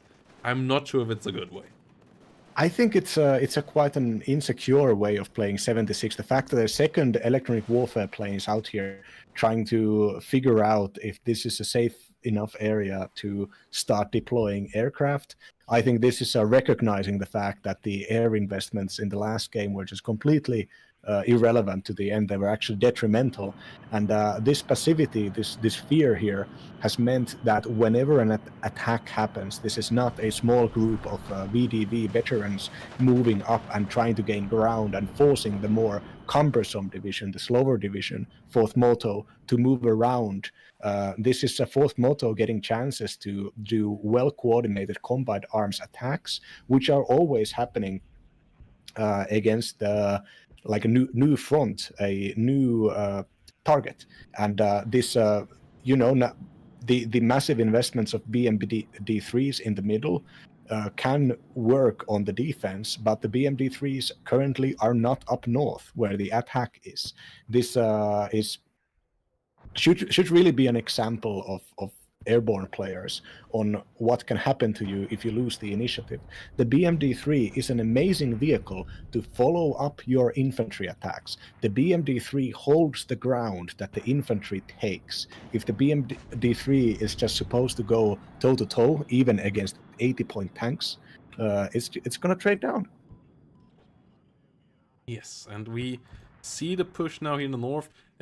SU-24 got a decent bombing run against some T-55s there on the ground. The Coups emptied their magazine against the E-Warfare plane, so the E-Warfare plane absolutely did its job this time around here. Coming around once more. Coups still out of ammo though, so actually nothing here to shoot. Whilst BMD-3s coming around in the north. This time around, I feel like more air would actually help Sutobaras, but we don't see that here. It's just full-on BMD3 rally here, and that is just a really interesting but also really weird way of playing this division. Yeah, it's I think this is very, very human. Psychologically, I think it's very, very natural when people have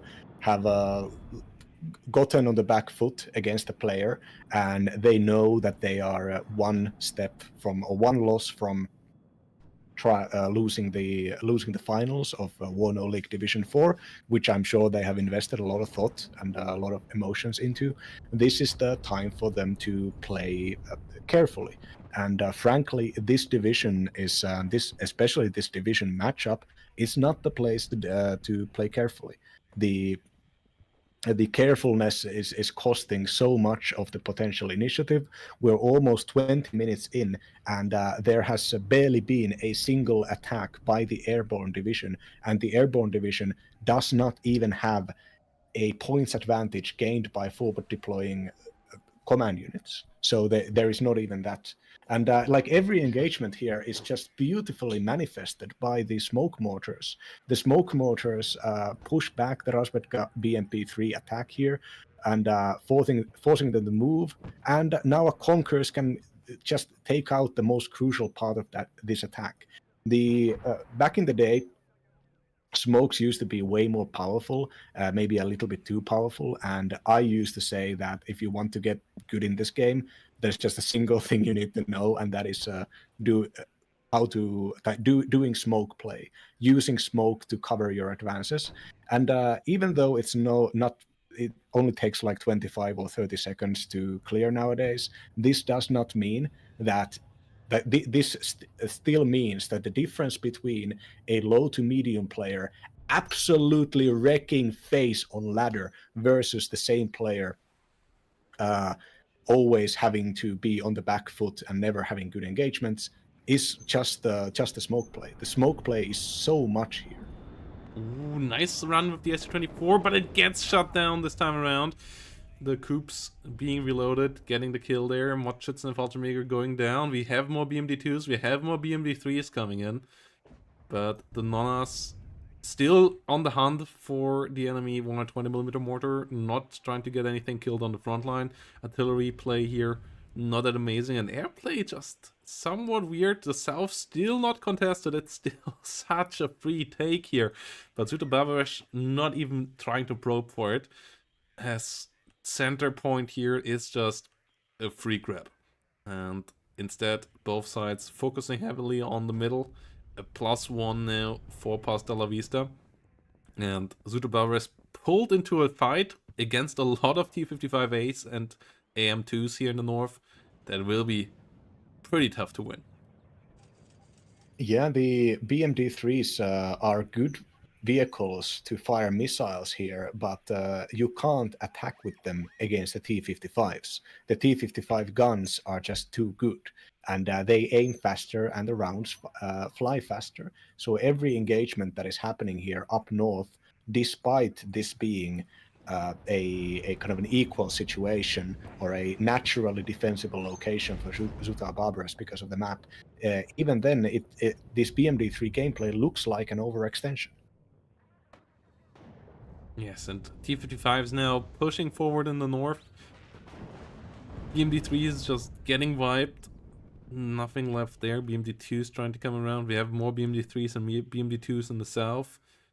Getting some decent gains there, but the far south and center is still inactive. And the +1 here now gets the point least already to Pasta La Vista, and Pasta is just keeping to push it forward, whilst the Nonnas just don't get the 120mm mortars. They should stop counterbarrying and should focus on something else here. S224 HE pushed back after a lot of coup fire, but they at least survive for now.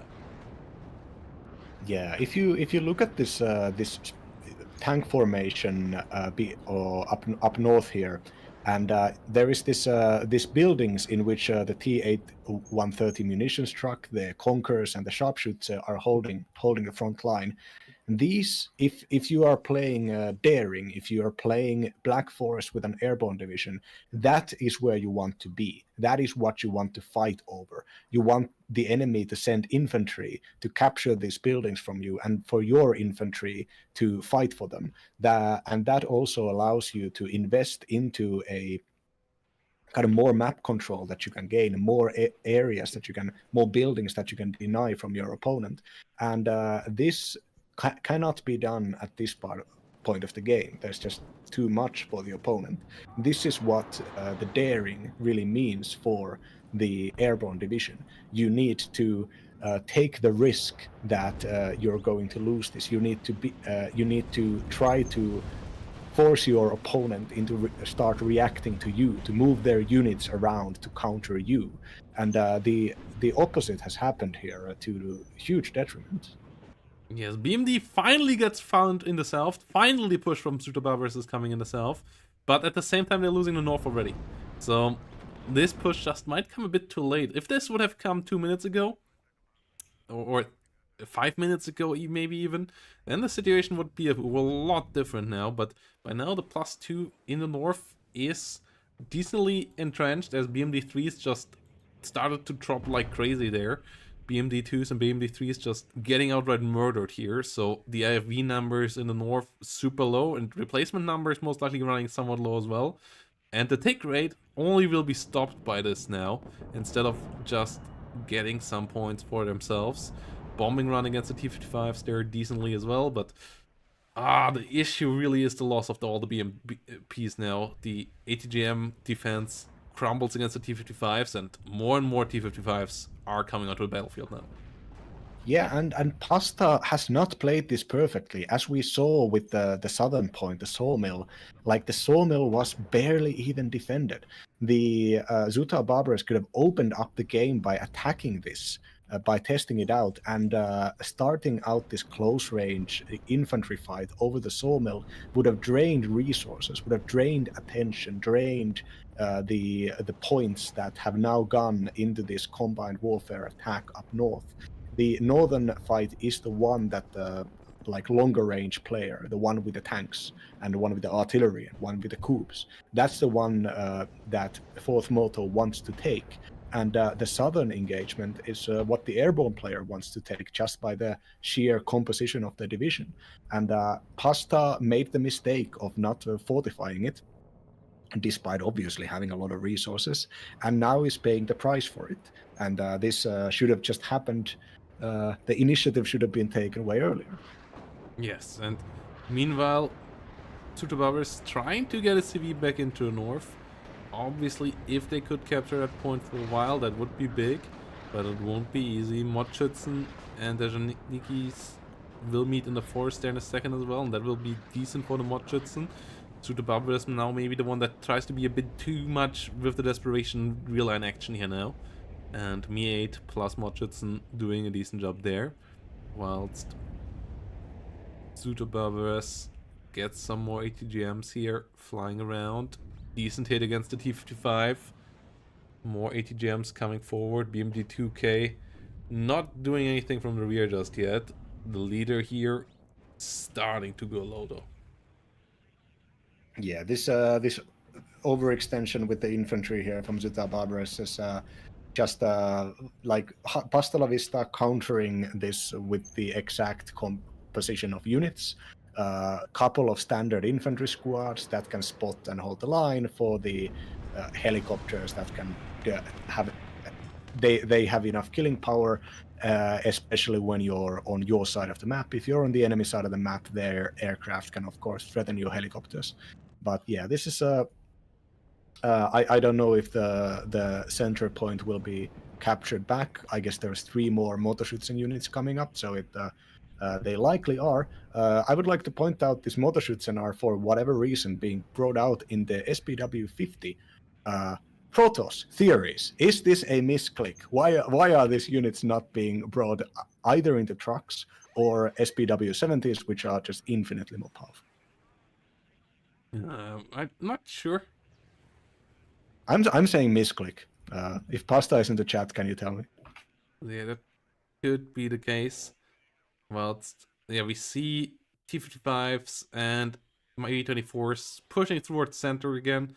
The ARM 70 here could use some reload, could use some more fire, but yeah, the late game combine arms of 4th Motorschützen, which, or the mid game combine arms of 4th Motorschützen, rather, is now fully locked in. The trades have been constant, a bit of an overstepping here earlier by Pasta, costing them, but the really affordable combine arms is now fully online all across the board, and then 4th just starts to become hard to kill if you don't have a massive air spam or a massive artillery spam or a combination of both already going.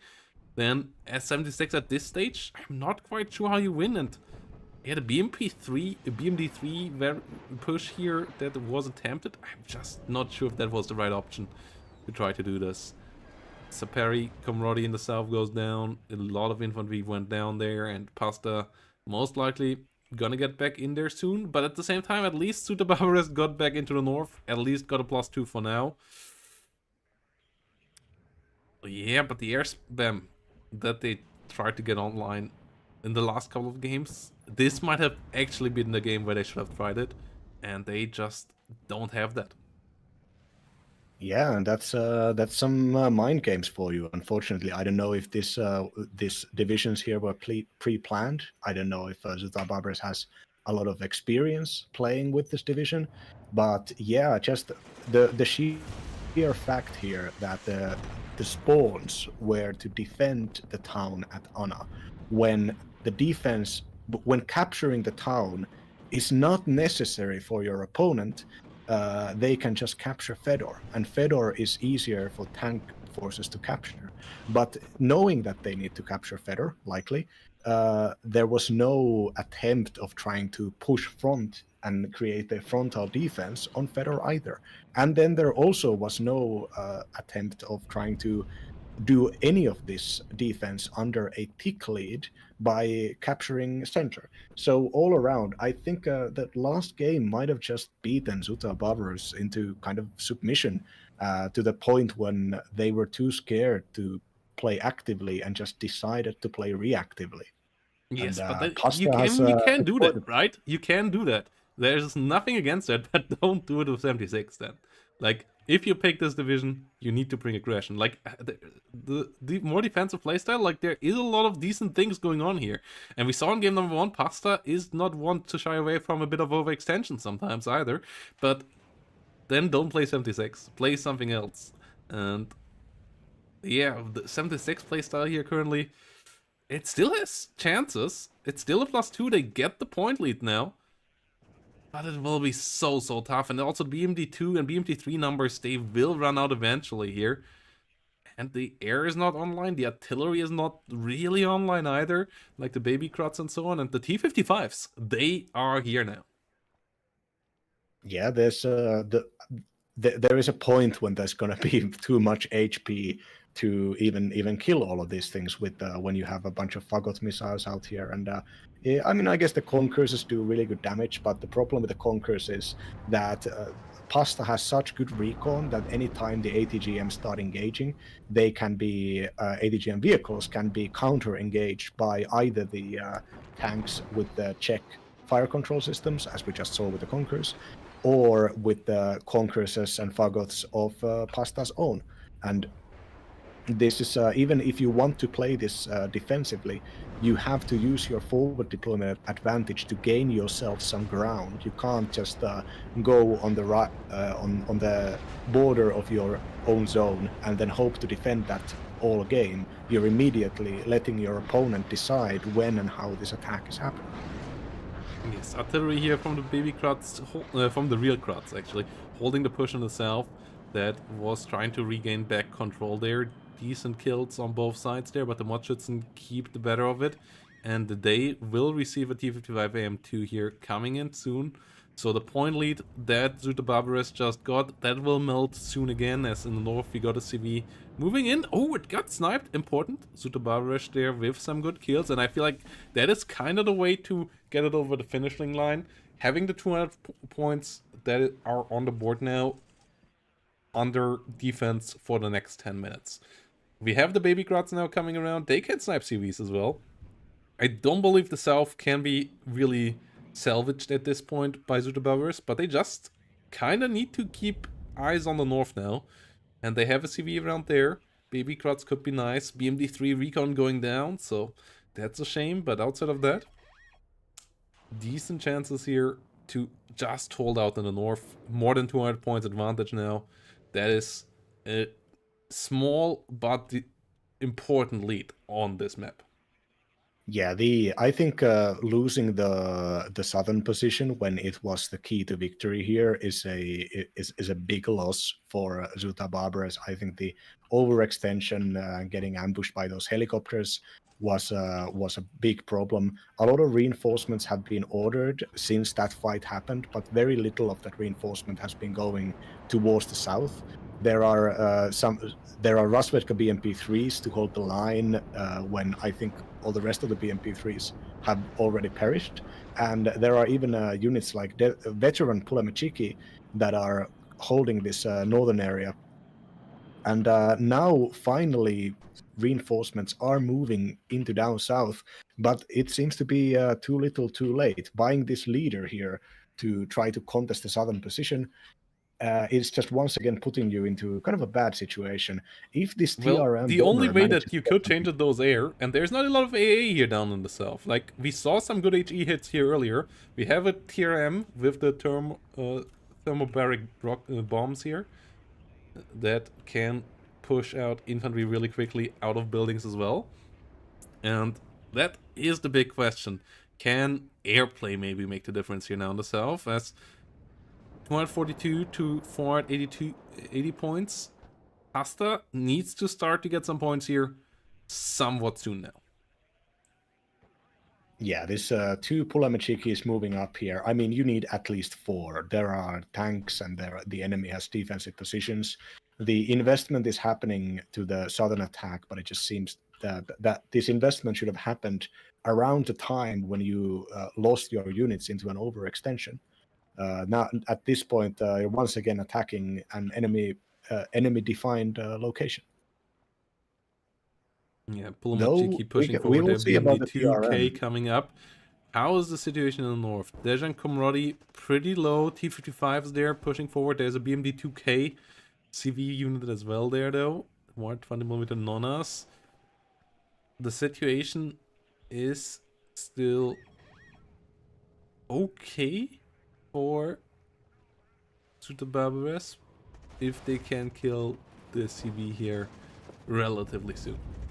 Concourse coming around, BMD3 goes down, another one pretty low, and the +1 is really back on the menu here for the red side, for the blue side here, starting to take up onto the red side. A +1 would be enough, but not great. +2 here could really help bringing this over the finish line, not having to worry about any other things here. Oh, there's no supply for Zuta Barbaras. 2 of the ATGMs have run out of ammo, actually. No, 3 have. 2 of the ATGMs only have a single missile left. And this front line here is running out of ammo, and there's no... there's a single 300-point Luas carrying all the necessary ATGM missiles to fight for this counterattack. But just showing their face against the Conquerors as a T-55 AM2Bs is Yes. hugely risky for this Rasvedka. SPW CV goes down though, and that is big. That is Oh, and here really comes the big. Ooh, we have the LGB. SU-24 LGB without Evo for support or anything though, so it's just a big waste after killing one T-55 here. Grad coming around on the other side, and the neutralization stays. Yeah, they get the Dejan Kromori. That is really painful. Is there any CV on the medal? Yeah, there is the BMP-2K, right?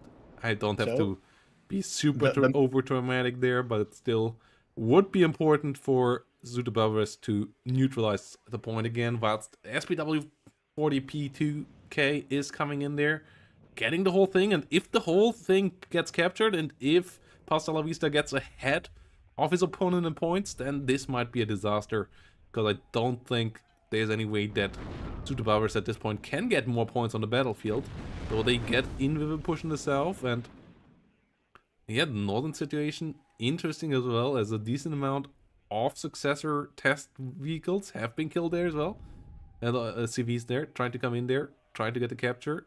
They just got killed off. Yeah, the problem, the T-55 is in such a position, it killed the full 120-point Spetsnaz squad, and now it's firing at the flank of the BMB-2, and it gets the Both second one. BMB-2s Oh, no. going down at the same time! Both the southern one and the northern one going down exactly at the same time. Oh no, this is a disaster! This is an absolute disaster here for Zuta Barbaras. Either of them capturing their points would have been fine. None of them will do though. And they don't have another CV on the battlefield. One is coming in from the rear here, one Dejan Komrodi, but until then the tick might have been gone too far. There is a new CV in the north that could push it to a +2, and even a +1 just barely will be enough, but it will be enough for Pasta La Vista, so they need to stop the tick, and they need to stop it soon here. Yeah, this 315-point LGB-2 bomber was, if it had been utilized minutes earlier, it could have destroyed both the T-55 and then the location, the tower. Oh no, the real push is now coming up, and we get a +2 here soon. Pasta La Vista is really coming for the kill.